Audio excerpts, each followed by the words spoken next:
Superficial environment में आ जाएगी और नाइट में कहाँ पे आ जाएगी, उसके टर्म के बॉटम में आ जाएगी। यूरिनरी ब्लैडर और गोनाड पड़ रहे होंगे तो इनके बीच में जो फोल्ड होती है, इसमें बात समझ में आई। तो एंटी वाली कहाँ पे फेस करेगी, ऊपर की साइड पे फेस करेगी, तो इसको क्या बोलेंगे हम लोग।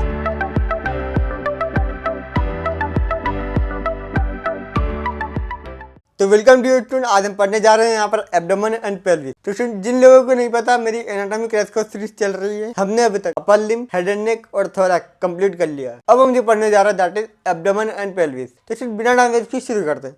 तो देखो स्टूडेंट, आज हम क्या पढ़ने वाले हैं। आज हम स्टूडेंट ये सारे टॉपिक पढ़ेंगे। सबसे पहले हम पढ़ेंगे यहाँ पर स्टोमक के बारे में, उसके बाद हम पढ़ेंगे हम लोग डुडेनम के बारे में। डुडेनम में सबसे पहले हम पढ़ेंगे first part, second part, third part और फोर्थ पार्ट। और इसमें मैं आपको बता दूं, जो सेकंड पार्ट होता है वो बहुत ज्यादा इंपॉर्टेंट होता है, तो उस पर सबसे ज्यादा फोकस करना। उसके बाद देखो स्टूडेंट, उसके बाद हम पढ़ेंगे यहाँ पर सिकम, फिर हम पढ़ेंगे वर्मिफॉर्म अपेंडिक्स। मतलब हम लाइन से चलेंगे स्टूडेंट। सबसे पहले आता है स्टोमक, स्टोमक के बारे में पढ़ लेंगे। फिर आएगा डुडेनम, डुडेनम के बारे में पढ़ लेंगे। फिर आएगा सिकम, सिकम के बारे में पढ़ लेंगे, राइट। फिर सिकम का ही पार्ट होता है दैट इज वर्मिफॉर्म अपेंडिक्स, तो वो पढ़ लेंगे। उसके बाद में हम पढ़ेंगे यूरिनरी ब्लैडर, उसके बारे में पढ़ेंगे इंग्वाइनल कैनाल, यूट्रस, टेस्टिस और लीवर। और टेस्टिस में भी हम एम्ब्रियो का टॉपिक पढ़ेंगे that is descent of testis. तो स्टूडेंट बिना टाइम वेस्ट किए शुरू करते हैं। स्टूडेंट एब्डोमेनल पेल्विस डिफिकल्ट होता है। डिफिकल्ट क्यों होता है? क्योंकि इसके बेसिक्स आपको पढ़ा नहीं जाते। तो मैं आपको बेसिक पढ़ाता हूँ। स्टूडेंट एब्डोमेन क्या होता है?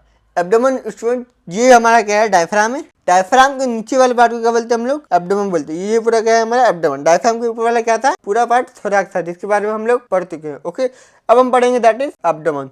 एब्डोमेन में कौन कौन से ऑर्गन आते हैं मेरे को बताने की जरूरत नहीं है। स्टमक आ गया, स्मॉल इंटेस्टाइन हो गई, लार्ज इंटेस्टाइन हो गई। ओके, ये सारी चीजें कहाँ पर आती है हमारी, आप मुझे बताएंगे। एब्डोमेन में आती है। उनके बॉडी पार्ट के हिसाब से उनके अलग अलग नाम दे दिए स्टूडेंट। ओके, तो स्टूडेंट जो अम्बलिकस वाला रीजन है ना, उसको क्या बोलेंगे हम लोग? Umbilical reason. और अम्बलिकस के ऊपर वाला रीजन क्या बोलेंगे? Epigastric reason. अम्बलिकस के नीचे वाले रीजन को क्या बोलेंगे हम लोग? Hypogastric region. फिर आप देखो स्टूडेंट, अम्बलिकल रीजन कौन से लेवल पे? लंबर वर्टिब्रा के लेवल पे। तो स्टूडेंट अम्बलिकल रीजन के हम लोग लेफ्ट वाले पार्ट को बोलेंगे लेफ्ट लंबर रीजन, और राइट वाले पार्ट को क्या बोलेंगे? Right lumbar region. हम आते हैं एपिगेस्ट्रिक रीजन में। एपिगेस्ट्रिक रीजन के लेफ्ट वाले पार्ट को क्या बोलेंगे? लेफ्ट हाइपोकॉन्ड्रिक रीजन, और राइट वाले को क्या बोलेंगे? Right hypochondriac region. Then hypogastric region पे आते हैं, तो ये हमारा हाइपोगेस्ट्रिक रीजन। इसके लेफ्ट वाले पार्ट को क्या बोलेंगे हम लोग? लेफ्ट इलियक रीजन, और राइट वाले को क्या बोलेंगे? Right iliac region. उसमें जब भी हम कोई सा भी ऑर्गन पढ़ रहे होंगे, उसकी जो लोकेशन होगी उसको डिफाइन करने के लिए इसका बहुत बड़ा रोल होगा। अब हम पढ़ने जा रहे हैं यहाँ पर पेरिटोनियम के बारे में। तो पेरिटोनियम क्या होती है? हमारे एब्डोमेन में कुछ ऑर्गन होते हैं, स्टमक हो गया, लीवर हो गया, और भी बहुत सारे ऑर्गन होता है, राइट। ताकि वो अपनी जगह पर ही रहे, उनको प्रोटेक्शन मिल सके, इसीलिए भगवान ने क्या दिया यहाँ पर? कुछ फोल्ड दे दी, और जो फोल्ड जहाँ पर होगी उसकी लोकेशन के हिसाब से उसको डिफाइन कर दिया। जैसे कि स्टूडेंट ये जो लीवर है, लीवर के नीचे एक फोल्ड बनती है, इस तरीके से आती है। तो स्टूडेंट इस लेयर को क्या बोलते हैं हम लोग? Lesser omentum. और ये नीचे क्या हो गई? बड़ी हो गई, तो बड़ी को क्या बोलेंगे हम लोग? Greater omentum. मैं आपको जब स्टमक पढ़ा रहा हूँ ना, तो मैं आपको बताऊंगा, ठीक है। स्टमक के ऊपर क्या होती है हमारी? लेजर ओमेंटम होती है, और स्टमक के नीचे क्या होती है?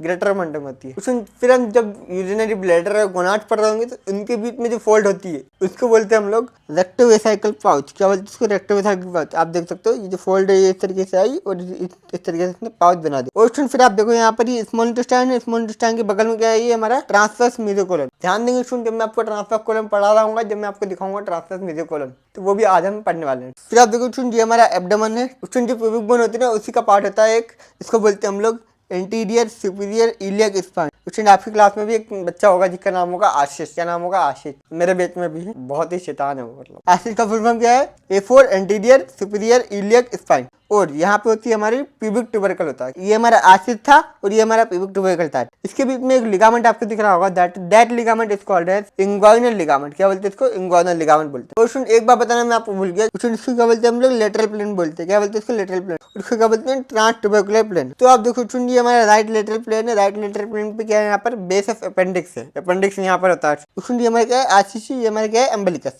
इन दोनों के बीच में हम लोग इमेजिनरी लाइन खींचते हैं, फिर हम डिवाइड कर देते हैं इसको 1/3 पार्ट में और 2/3 पार्ट में, ठीक है। 1/3 लेटर पार्ट में और 2/3 मिडिल पार्ट में। अब इसके बीच में आपको पॉइंट दिखेगा यहाँ पर, क्या बोलते हैं इसको? मकबर्निस पॉइंट। ध्यान देंगे स्टूडेंट, बड़ा इंपॉर्टेंट पॉइंट होता है। और जब मैं आपको अपेंडिक्स पढ़ा रहा हूँ, अपेंडिक्स में क्लिनिकल एनाटॉमी आती है अपेंडिसाइटिस, वो हम पढ़ेंगे इस वाले रीजन। तो हमने यहाँ पर अभी बेसिक क्लियर कर लिया। अब हम बढ़ेंगे स्टमक के बारे में। तो स्टमक जो होता है वो हमारा मस्कुलर बैग होता है, जे शेप का होता है। ये मस्कुलर बैग होता है और जे शेप का होता है। ऊपर से किससे कनेक्टेड होगा ये हमारे इसोफेगस से, और नीचे किस साइड से कनेक्टेड होगा डुओडेनम। ये चीजें आपको बताने की जरूरत नहीं पड़नी। स्टूडेंट ये क्या करता है, फूड को स्टोर करने का काम करता है। फूड क्या काम करता है, ये मैकेनिकल ब्रेकडाउन करता है बाय चर्निंग। फिर स्टूडेंट ये गैस्ट्रिक जूस निकालता है। गैस्ट्रिक जूस क्या होता है, केमिकल डाइजेशन होता है फूड का, ठीक है। जो फूड के जो कॉम्प्लेक्स पार्टिकल होते हैं वो टूट जाते हैं स्मॉलेस्ट पार्टिकल। स्टूडेंट की साइज कितनी होती है, 25 सेंटीमीटर की साइज होती है, 25 सेंटीमीटर का होता है। तो स्टूडेंट की कैपेसिटी क्या होती है, कैपेसिटी होती है स्टूडेंट इसकी 30 ml होती है बर्थ के टाइम पे, 1000 ml होती है या फिर 1 लीटर होती है पुबर्टी के टाइम पे, 1500 ml से 2000 ml तक होगी एडल्ट में। स्टूडेंट एडल्ट में इसकी रेंज कितनी रखी, आप भी एडल्ट हो, जब आप हॉस्टल से घर जाते हो कितना खाते हो खाना, अपनी जितनी कैपेसिटी रहती है उतना खा लेते हो, उससे कहीं कुछ ज्यादा खाते हो ना, तो वही कैपेसिटी यहाँ पे लिख रखी है। स्टूडेंट हमारे हॉस्टल में तो बहुत ज्यादा वाहियात खाना बनता है।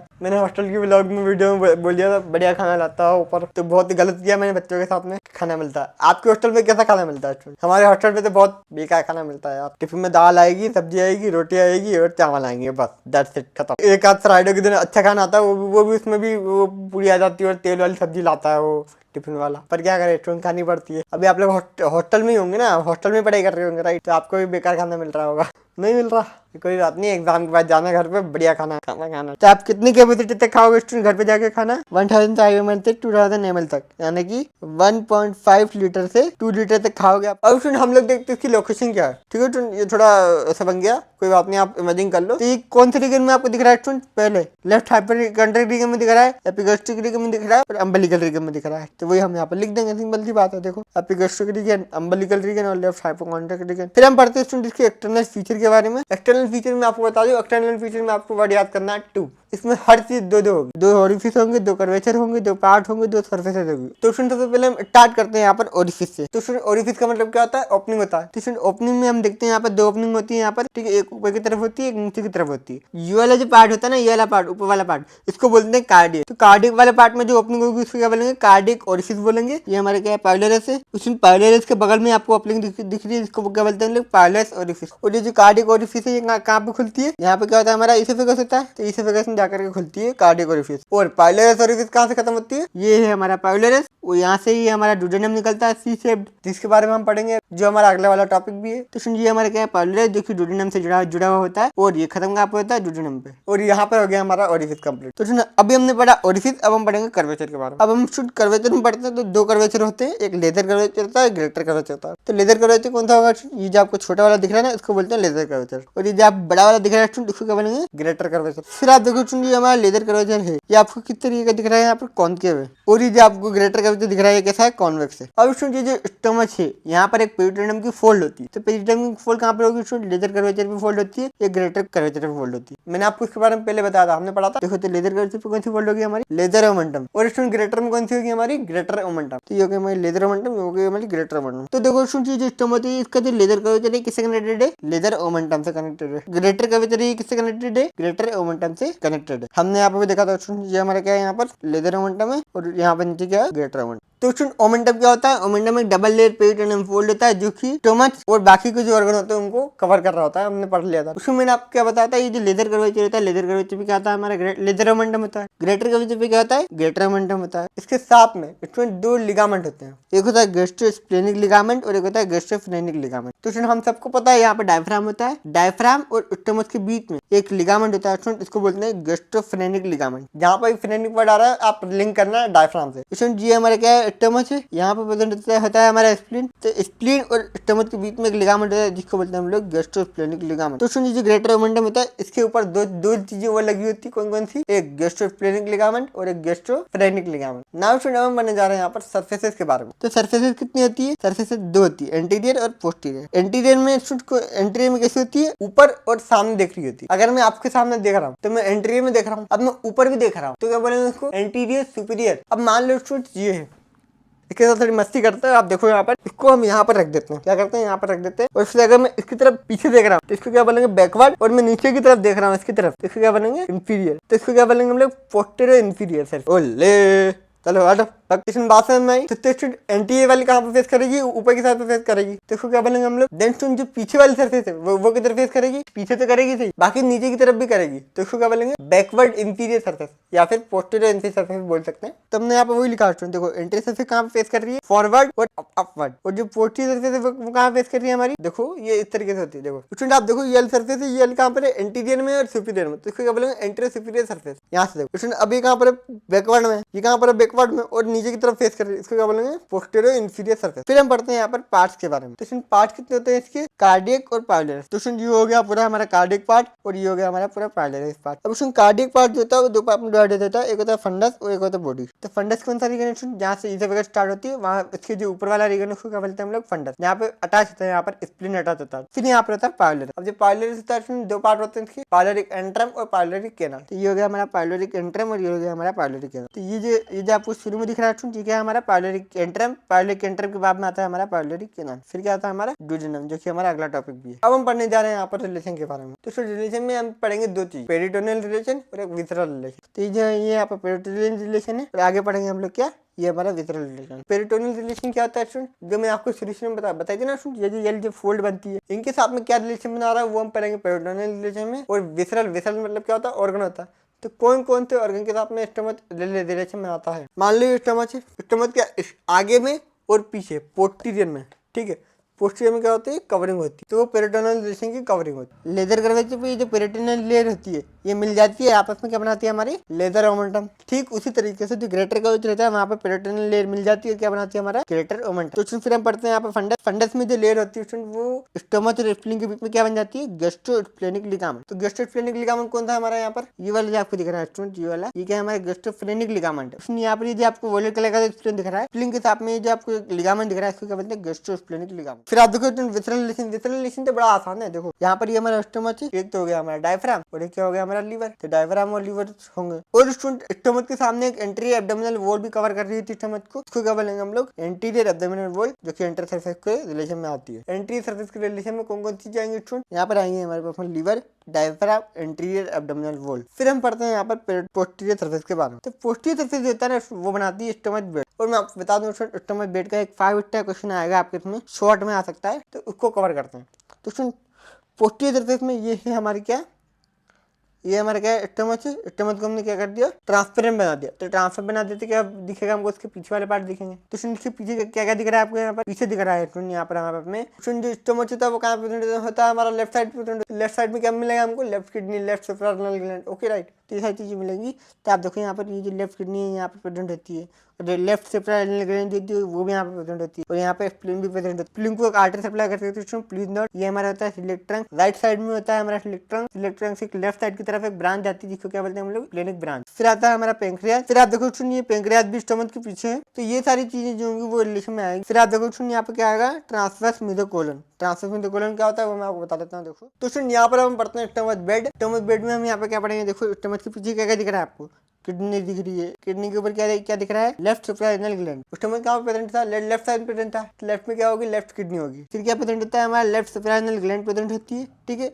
उसके बाद आप देख सकते हैं यहाँ पर ये क्या है हमारा, पेंक्रियाज है। उसके बाद आप देखो स्टूडेंट यहाँ पर एक लेयर होती है, इसको क्या बोलते हैं हम लोग, इसको अगर मैं आखिर करूँगा तो आपको एक लेयर दिखेगी, इसको बोलते हैं हम लोग मेसोकोलन। ये क्या है, अब स्टूडेंट यहाँ पर ये जो आपको दिख रही है क्या है हमारी, ट्रांसवर्स मेसोकोलन। ओके, ट्रांसवर्स मेसोकोलन मैंने आपको बता था ना क्या होता है, तो वो ये वाली लेयर है, कौन सी, ट्रांसवर्स मेसोकोलन। स्टूडेंट ट्रांसफर कोलन आगे जाता है, आगे जाता है, आगे जाता है और बन जाता है डिसेंडिंग कॉलम। तो स्टूडेंट जब ये डिसेंडिंग कॉलम बन जाता है तो यहाँ पर एक फ्लेक्सर देता है। यहाँ पर इस रीजन को बोलते हैं student splenic flexor of column. क्यों बोला, क्योंकि स्प्लीन के पास में इसको क्या बोलेंगे, स्प्लेनिक फ्लेक्सर ऑफ कॉलम। फिर हम बढ़ते इसकी blood supply of stomach. Student आपको अगर नहीं पता कि ब्लड सप्लाई ऑफ स्टमक की एक और वीडियो डाली हुई है, अब आप बोलेंगे आगे अपनी बाप पे अब वीडियो रेफर करेगा, तो वो वीडियो रेफर करने के लिए नहीं बोल रहा। स्टूडेंट वाली वीडियो बहुत इंटरेस्टिंग वाली जाकर के आप देख सकते हो, क्या यहाँ पे भी पढ़ रहे हैं, कोई दिक्कत नहीं। स्टमक जो होता है स्टूडेंट, इसकी लेजर कर्वेचर पे एक सिलेक्ट ट्रंक होता है। क्या होता है, सिलेक्ट ट्रंक। स्टूडेंट इसकी क्या है, लेफ्ट साइड है, इसकी क्या है, राइट साइड है। सिलेक्ट ट्रंक से निकलती है लेजर कर्वेचर पे दो ब्रांचेस, एक लेफ्ट गैस्ट्रिक आर्टरी, ध्यान देंगे इसका नाम राइट गैस्ट्रिक आर्टरी नहीं है, राइट में निकलती है राइट गैस्ट्रिक आर्टरी, आर्टरी नहीं है, इसको क्या बोलते हैं हम लोग, कॉमन हेपेटिक आर्टरी। फिर सुन कॉमन हेपेटिक आर्टरी देती है, दो ब्रांच देती है, एक देगी सुन ये प्रॉपर हेपेटिक आर्टरी और एक देगी ये कौन सी हमारी राइट गैस्ट्रिक आर्टरी। देखो सुन लेफ्ट साइड में क्या होता है, लेफ्ट साइड में डायरेक्ट लेफ्ट गैस्ट्रिक आर्टरी निकालती, राइट साइड में ऐसा नहीं होता, राइट साइड में निकलती है हमारी common hepatic artery. Common hepatic artery भी दो पार्ट में डिवाइड हो जाती है, एक प्रॉपर हेपेटिक आर्टरी और एक राइट गैस्ट्रिक आर्टरी। और कॉमन हेपेटिक आर्टरी से एक ब्रांच निकलती है जिसको बोलते हैं गैस्ट्रोडुओडेनल आर्टरी। स्प्लीन को सप्लाई करने के लिए एक ब्रांच निकलती है, इसको क्या बोलते हैं स्प्लेनिक आर्टरी, पीछे से निकलती है, इसको क्या बोलते हैं हम लोग स्प्लेनिक आर्टरी, हमने भी पढ़ा था। अब ये जो हमने गैस्ट्रोडुओडेनल आर्टरी निकाली और ये जो स्प्लेनिक आर्टरी निकाली, ये दो ब्रांच देती है। जो लेफ्ट में है, जो लेफ्ट में कौन सी splenic artery, splenic artery left में एक ब्रांच देती है, इसको क्या बोलते हैं हम लोग लेफ्ट गैस्ट्रोएपिप्लेजिक आर्टरी। और यहाँ से एक राइट में निकलती है राइट गैस्ट्रोएपिप्लेजिक आर्टरी। जो लेजर कर्वेचर है उसको कौन सप्लाई कर रहा है, हमारा लेफ्ट गैस्ट्रिक आर्टरी या राइट गैस्ट्रिक आर्टरी। उसी तरीके से जो ग्रेटर कर्वेचर है इसको कौन सप्लाई कर रहा है, यहाँ पर सप्लाई कर रहा है हमारे लेफ्ट गैस्ट्रोएपिप्लेजिक आर्टरी और right गैस्ट्रोएपिप्लेजिक artery.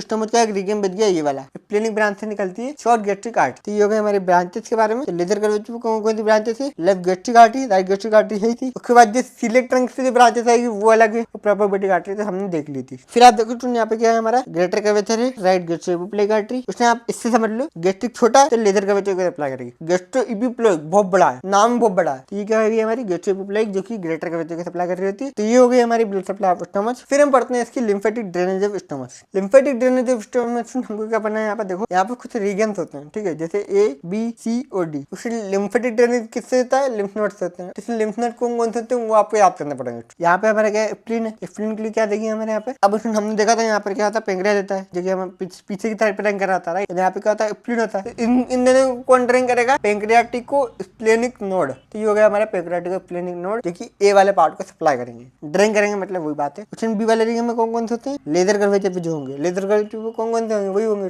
Left gastric node, coeliac node, hepatic node. याद करना बड़ा आसान है। फिर आप देखो ये हमारे क्या पाइलोरस है, पाइलोरस के नीचे एक नोड प्रेजेंट होता है जिसको हम क्या बोलते हैं, सब पाइलोरिक नोड। उसमें लिम्फेटिक ड्रेनेज का टॉपिक डालना, लिम्फेटिक ड्रेनेज का टॉपिक डाल के ये सारे नोड लिख देना और कहाँ कहाँ सप्लाई कर रही होती है वो लिख देना, बड़ा आसान है। उसमें अगर आप ब्लड सप्लाई कर लोगे तो आपको सिर्फ लिम्फेटिक ड्रेनेज याद नहीं होगा, उसके साथ साथ आपको याद होगा वेनस ड्रेनेज। कैसे, मैं आपको बताता हूँ। उसमें यहाँ से आ रही होती है हमारी सुपीरियर मेसेंट्रिक वेन और यहाँ से आ रही होती है हमारी स्प्लेनिक वेन। अब ये जो सुपीरियर मेसेंट्रिक वेन है और ये जो स्प्लेनिक वेन है ये आपस में जाकर मिल जाती है यहाँ पर स्टमक का जो पाइलोरस वाला रीजन होता है ना वहाँ पे जाकर मिल जाती है और ये क्या बनाती है यहाँ पर हमारी पोर्टल वेन। अब उसमें पोर्टल वेन से ही दो वेन निकलती है, एक को बोलते हैं हम लोग लेफ्ट गैस्ट्रिक वेन, एक को बोलते हैं हम लोग राइट गैस्ट्रिक वेन। कहाँ से निकल रही है, ये पोर्टल वेन से निकल रही है। फिर आप देखो यहाँ पर ये सुपीरियर मेसेंट्रिक वेन है, ये क्या देगी हमारी राइट गैस्ट्रोएपिप्लेजिक वेन और स्प्लेनिक वेन क्या देगी यहाँ पे, यहाँ से हमारी लेफ्ट गैस्ट्रोएपिप्लेजिक वेन। आप अगर एक चीज याद कर लोगे तो आपको लिम्फेटिक ड्रेनेज और वेनस सप्लाई दोनों अच्छी तरीके से याद हो जाएंगे। आप डायग्राम बनाने की प्रैक्टिस करना, आपको अच्छी तरीके से याद हो जाएगा। और जो क्लिनिकल एनाटॉमी होती है उस पर ज्यादा फोकस करो क्योंकि 5 नंबर की आपकी क्लिनिकल एनाटॉमी आने वाली है इस बार। अब हम पढ़ने जा रहे हैं यहाँ पर नर्व सप्लाई के बारे में।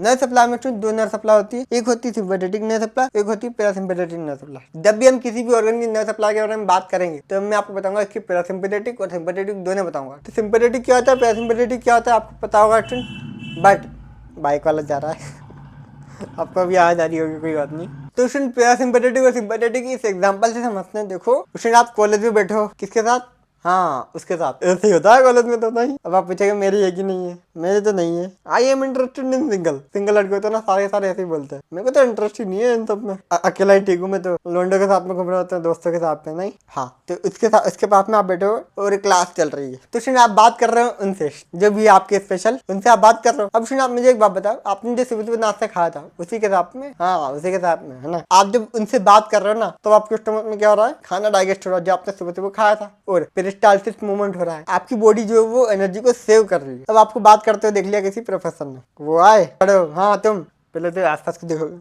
अरे वो तेरे को बोल रहा सर, वो भी प्रोफेसर ही बोलने लग गया था, नहीं तुम ही थे, हाँ जिसके बाल बड़े हैं ना वो खड़ा हो जा। फिर क्या होता है, आपकी हालत खराब होती कि नहीं होती, दिल की धड़कन बढ़ जाती है, ब्लड प्रेशर बढ़ जाता है, टेकिकार्डिया होने लग जाता है, तो एनर्जी कंज्यूम होने लग जाती है। ये वाला पार्ट किसका, सिंपैथेटिक का। और जब आप रेस्ट में थे, डाइजेशन चल रहा था, पेरिस्टाल्टिक मूवमेंट हो रहा था, ये सब हो रहा था, ये कौन सा पार्ट है, पैरासिम्पैथेटिक पार्ट है। जैसे ही आपको प्रोफेसर ने खड़ा किया, आपका फाइट और फ्लाइट रिस्पॉन्स ऑन हो गया, फाइट और फ्लाइट रिस्पॉन्स ऑन हुआ, वैसे क्या हुआ, सिंपैथेटिक नर्व सिस्टम एक्टिवेट हो गया। अब सुन हमने यहाँ समझ लिया सिंपैथेटिक नर्व सप्लाई और पैरासिम्पैथेटिक नर्व सप्लाई। तो मैं आपको बता दूं सिंपैथेटिक नर्व सप्लाई में कौन सी आती है, T6 से T10 स्पाइनल कॉर्ड आती है जो कि ग्रेटर स्प्लेनिक नर्व बन जाती है। ग्रेटर स्प्लेनिक नर्व बनने के बाद में सीलियक और हेपेटिक प्लेक्सस देती है और यही जो सीलियक हेपेटिक प्लेक्सस देता है वो सप्लाई कर देता है हमारे स्टमक को।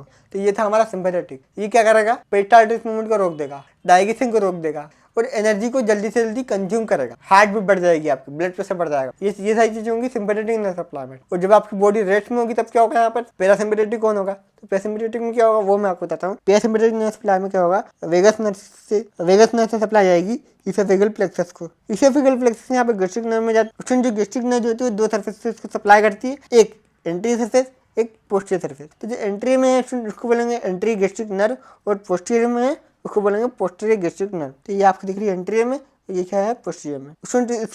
इसकी ब्रांचेस भी याद कर सकते हो। किस तरीके से याद करेंगे, देखो ये हमारे क्या एंट्री गैस्ट्रिक ब्रांच, यहाँ पर होता है हमारा, यहाँ पर होता है क्या हमारा लीवर होता है, हेपेटिक ब्रांच बना देना। तो यहाँ पे क्या होता है, किसको सप्लाई कर रही है, पाइलोरिक को सप्लाई कर रही है, तो पाइलोरिक ब्रांच। एक और नर्व याद कर लो, इसको बोलते हैं anterior nerve of Latarjet. Anterior gastric nerve में क्या होगी, anterior nerve of Latarjet होगी। उसी तरीके से पोस्टीरियर गैस्ट्रिक नर्व में क्या होगी, posterior nerve of Latarjet होगी। तो अब हम पढ़ते हैं इसकी क्लिनिकल एनाटॉमी के बारे में। सबसे पहले हम पढ़ते हैं यहाँ पे गैस्ट्रिक अल्सर कार्सिनोमा, ठीक है। तो इसमें गैस्ट्रिक अल्सर कार्सिनोमा जो होता है वो लेजर करवेचर पे सबसे कॉमन होता है, सबसे ज्यादा अल्सर यहीं पे होता है। अब सुन, यहाँ पर अल्सर हो गया या फिर कार्सिनोमा हो जाता है तो यहाँ पर क्या होता है, पेन जो होता है ना वो बढ़ जाता है। अब सुन, जो अल्सर जो होता है ना वो दो टाइप का होता है, एक गैस्ट्रिक अल्सर और एक ड्यूडेनल अल्सर। उसमें गैस्ट्रिक अल्सर में क्या होगा, आप जब खाना खाओगे, खाना खाने के बाद में उसका पेन जो है वो बढ़ जाएगा। उसमें ड्यूडेनल अल्सर में खाना खाने के बाद में वो पेन कम हो जाता है। गैस्ट्रिक अल्सर में बढ़ जाता है और ड्यूडेनल अल्सर में कम हो जाता है खाना खाने के बाद। अब हम पढ़ने जा रहे हैं यहाँ पर रेफर्ड पेन। रेफर्ड पेन क्या होता है, मान लो कोई पेशेंट आया, पेशेंट को पेन हो रहा है, ठीक है। अब सुन, पेन कहाँ पर हो रहा है, स्टमक में हो रहा है। स्टमक कहाँ पर हमारा, लेफ्ट हाइपोकॉन्ड्रिक रीजन में। यहाँ पर पेन यहाँ पे हो रहा है असली में, पर दिमाग को क्या लगता है, दिमाग को लगता है कि यहाँ पर पेन हो रहा है, एपिगैस्ट्रिक रीजन में पेन हो रहा है। पेन जो है एक्चुअल में कहाँ पे हो रहा है, स्टमक में हो रहा है, बट वो फील कहाँ पे हो रहा है, एपिगैस्ट्रिक रीजन में, राइट। तो स्टूडेंट इसी को बोलते हैं रेफर्ड पेन। नाउ स्टूडेंट हम पढ़ने जा रहे हैं यहाँ पर ड्यूडेनम के बारे में। तो ड्यूडेनम क्या होता है, शॉर्टेस्ट होता है, वाइडेस्ट होता है, most fixed part of small intestine. Small intestine का पार्ट होता है, स्मॉल इंटेस्टाइन के 3 पार्ट होते हैं, हमको पता है, ड्यूडेनम, जेजुनम, इलियम। तो ड्यूडेनम हम पढ़ रहे हैं यहाँ पर। तो ड्यूडेनम की बात क्या होता है, जेजुनम आता है, ये ही हमारा पूरा ड्यूडेनम। इसके 4 पार्ट होते हैं, एक ये वाला पार्ट फर्स्ट पार्ट, इसको बोलेंगे सेकंड पार्ट, इसको बोलेंगे थर्ड पार्ट, इसको क्या बोलेंगे फोर्थ पार्ट। तो ये वाला जो आपको दिख रहा है ये ऊपर की तरफ जा रहा है, इसको बोलेंगे सुपीरियर पार्ट, इसको बोलेंगे डिसेंडिंग पार्ट, इसको बोलेंगे हॉरिजॉन्टल पार्ट, और इसको क्या बोलेंगे असेंडिंग पार्ट। यहाँ से पाइलरिस होता है, यहाँ पर जेजुनम होता है, ओके। और यहाँ पर आपको 2 फ्लेक्सर दिख रहे होंगे, एक को बोलते हैं हम लोग सुपीरियर डेजुनल फ्लेक्सर और एक को बोलते हैं ड्यूडेनोजेजुनल फ्लेक्सर। ड्यूडेनोजेजुनल फ्लेक्सर जो होता है नीचे की तरफ होता है, सुपीरियर ड्यूडेनल फ्लेक्सर कहाँ पे होता है, ऊपर की साइड पे होता है। और इसका एक्सटेंड कहाँ से होता है, पाइलरिस से ड्यूडेनोजेजुनल फ्लेक्सर तक होता है। ये हमारा पाइलरिस से कहाँ तक होगा, ड्यूडेनोजेजुनल फ्लेक्सर तक होता है। फिर आप देखो सुन, यहाँ पर होता है हमारा क्या, पेंक्रियाज। तो पेंक्रियाज यहाँ पर हेड होता है, तो यहाँ पे क्या होता है, और लाइक सी होता है around the head of pancreas. और यहाँ पर होती है लंबराइकल वर्टिब्रा L1, L2 और L3। L1, L2 और L3 जो वर्टिब्रा होती है हमारी, उसके सामने होता है हमारा क्या, ड्यूडेनम। फिर आप देखो स्टूडेंट ये वाला डायग्राम, ये अम्बलिकस के ऊपर प्रेजेंट होता है, ये हमारा क्या ड्यूडेनम है। स्टूडेंट ये क्या होता है, सी शेप होता है, हेड ऑफ पेंक्रियाज यहाँ पर इंक्लोज कर रहा होता है। ये जो पेंक्रियाज का जो हेड है स्टूडेंट, ये यहाँ पे आकर के लगा हुआ होता है, राइट। फिर आप देखो स्टूडेंट यहाँ पे बाइल डक्ट भी आ रही होती है। फिर हम पढ़ते हैं स्टूडेंट इसकी लेंथ और पार्ट के बारे में। तो स्टूडेंट इसकी लेंथ होती है 25 सेंटीमीटर। उसके 4 पार्ट होते हैं, superior part, descending part, horizontal part और असेंडिंग पार्ट। पहला ये जो जा रहा होता है इसको क्या बोलते हैं हम लोग, सुपीरियर पार्ट। इसके बाद में ये जो नीचे की तरफ जा रहा है ना, ये रहा, इसको क्या बोलते हैं, descending part. Third part horizontal जा रहा है, इसको क्या बोलते हैं, हॉरिजॉन्टल पार्ट। और फिर हॉरिजॉन्टल से असेंड कर रहा है, इसको क्या बोलते हैं, असेंडिंग पार्ट। इनकी साइज अलग अलग होती है, वो हमको याद करनी पड़ेगी। देखो मैं आपको याद करा देता हूँ फटाफट से। यहाँ पर होता है हमारे पास सुपीरियर पार्ट। सुपीरियर पार्ट की कितनी लेंथ है, 5 सेंटीमीटर। फिर आता है हमारे पास में डिसेंडिंग पार्ट। डिसेंडिंग पार्ट की साइड कितनी है, 7.5 सेंटीमीटर। फिर आता है हमारे पास में हॉरिजॉन्टल पार्ट। हॉरिजॉन्टल पार्ट की कितनी लेंथ है, 10 सेंटीमीटर, ये 10 सेंटीमीटर। फिर असेंडिंग पार्ट, असेंडिंग पार्ट की साइड कितनी है, 2.5 सेंटीमीटर होती है। तो अब हमने ड्यूडेनम को 4 पार्ट में डिवाइड कर लिया। अब हम इसके एक एक करके एक पार्ट को डिस्कस करेंगे। तो सबसे पहला स्टार्ट करते हैं सुपीरियर पार्ट से, जो कि है हमारा फर्स्ट पार्ट ऑफ ड्यूडेनम। तो फर्स्ट पार्ट ऑफ ड्यूडेनम की साइज कितनी है वो तो मैंने आपको बता दिया, 5 सेंटीमीटर की साइज होती है। पाइलरिस से स्टार्ट होता है, उसमें शुरुआत हुई ना, यहाँ से पाइलरिस स्टार्ट होता है, तो इस तरीके से पाइलरिस यहाँ से स्टार्ट होगा और खत्म कहाँ होता है, सुपीरियर ड्यूडेनल फ्लेक्सर तक। ये है हमारा सुपीरियर ड्यूडेनल फ्लेक्सर, यहाँ पे जाकर के खत्म हो जाता है फर्स्ट पार्ट। 5 सेंटीमीटर का होता है और यहाँ पर L1 वर्टिब्रा है, तो L1 के लेवल पे ही होता है, लाइज एट L1 वर्टिब्रा। इसके बाद स्टूडेंट ये ड्यूडेनम का सबसे मोस्ट मोबाइल पार्ट है, मतलब कि ये मूव कर सकता है। फिर हम पढ़ते हैं रिलेशन के बारे में। रिलेशन पढ़ने से पहले मैं आपको बता दूं, होती है पेरिटोनियल रिलेशन। पेरिटोनियल रिलेशन में हम क्या पढ़ते हैं, देखो यहाँ पर होती है हमारी ड्यूडेनम। अब ड्यूडेनम के ऊपर एक लेयर एड़ी होती है जिसको क्या बोलते हैं हम लोग, पेरिटोनियम। पेरिटोनियम के पीछे क्या है, हमारा ड्यूडेनम है। अब हम पेरिटोनियम को हटाएंगे तो क्या दिखेगी हमको, ड्यूडेनम दिखेगी। तो स्टूडेंट होता क्या है, कि अगर ये पेरिटोनियम आगे से कवर्ड है तो इसके पीछे क्या है, ड्यूडेनम है, और ये क्या है, पेरिटोनियम की लेयर है। पेरिटोनियम के पीछे क्या प्रेजेंट है, ड्यूडेनम है, तो इसको क्या बोलेंगे, रेट्रोपेरिटोनियल बोलेंगे। इसमें जो फर्स्ट पार्ट जो होता है वो कैसा होता है, रेट्रोपेरिटोनियल होता है, मतलब पेरिटोनियम के पीछे प्रेजेंट होता है। पेरिटोनियम उसके एंटी सरफेस को कवर कर रही होती है।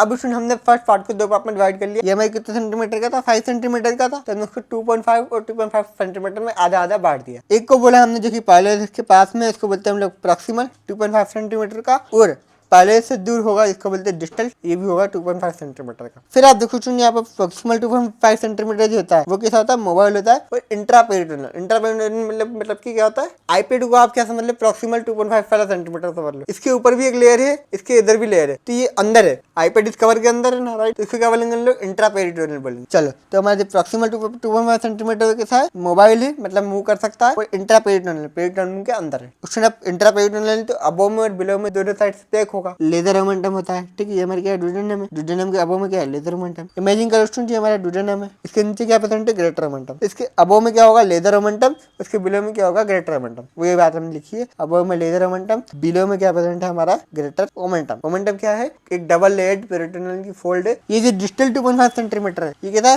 फिक्स्ड है, मतलब कि फिक्स्ड है, एक जगह पे फिक्स्ड है, मूव नहीं कर सकता। और क्या है, ये रेट्रोपेरिटोनियल, मतलब कि आगे में पेरिटोनियल लेयर होगी, जिसकी वजह से ड्यूडेनम कहाँ पे चल जाएगा, पीछे चल जाएगा, तो हम इसको क्या बोलेंगे, रेट्रोपेरिटोनियल होता है, जिसको पेरिटोनियम जो है वो आगे की साइड से कवर कर रही होती है। दूसरा रिलेशन बहुत आसान है, वो मैं आपको फटाफट से बता देता हूँ क्या क्या है। देखो, अब उसको आप देखो यहाँ से, ये हमारे क्या है, फर्स्ट पार्ट ऑफ ड्यूडेनम है, राइट, ओके। ये मत समझना ये इंफीरियर वेना कहाँ में जाके बैठ रहा है, ये अलग है, इसोफेगस है, क्या है, इसोफेगस। और ये क्या है हमारा स्टमक, और ये क्या है हमारा first part of duodenum, pylorus, ये अलग है, पाइलोरस पार्ट। अब उसमें मैंने जैसा कि आपको मैंने आपको बताया अभी, ये हमारा क्या है, स्टमक। इसके लेजर कर्वेचर पे क्या थी, हमारी सिलेक्ट ट्रंक थी, तो ये वही सिलेक्ट ट्रंक, कंफ्यूज नहीं होना। इस तरीके से अगर आप डायग्राम इमेजिन कर लोगे तो आपको अच्छी तरीके से याद हो जाएगा। तो यहाँ पे होता है सिलेक्ट ट्रंक, जो कि हमारे लेजर कर्वेचर को सप्लाई कर रहा था। अब फर्स्ट पार्ट ऑफ ड्यूडेनम से ये रिलेशन बनाएगा, किस तरीके से बनाएगा वो मैं आपको बताता हूँ। देखो, अब देखो ये सिलेक्ट ट्रंक है, फर्स्ट पार्ट ऑफ ड्यूडेनम है। अगर हम इस तरीके से इसको यहाँ से देखेंगे तो हमको इस तरीके का नजारा देखने को मिलेगा। यहाँ पर क्या होता है, देखो सुन, ये हमारा क्या है, ड्यूडेनम है, ये हमारा क्या है, ड्यूडेनम है। अब ड्यूडेनम के ऊपर की साइड पे एक फोरामन होता है, जिसको बोलते हैं इपिप्लाइक फोरामन। अब इपिप्लाइक फोरामन क्या होता है, उसमें यहाँ पर ये जो पेरिटोनियल फोल्ड बनती है, इससे एक सेक बनता है, एक जगह बनती है, जिसको क्या बोलते हैं हम लोग, लेजर सेक बोलते हैं। क्या बोलते हैं इसको, लेजर सेक बोलते हैं। यहाँ पर ये वाली जो लेयर आप देख रहे हो, इसको क्या बोलते हैं हम लोग, ग्रेटर सेक। बड़ी वाली सेक है तो इसको क्या बोलेंगे, ग्रेटर सेक, और छोटी वाली सेक है तो इसको क्या बोलेंगे, लेजर सेक बोलेंगे। अब ये जो ग्रेटर सेक है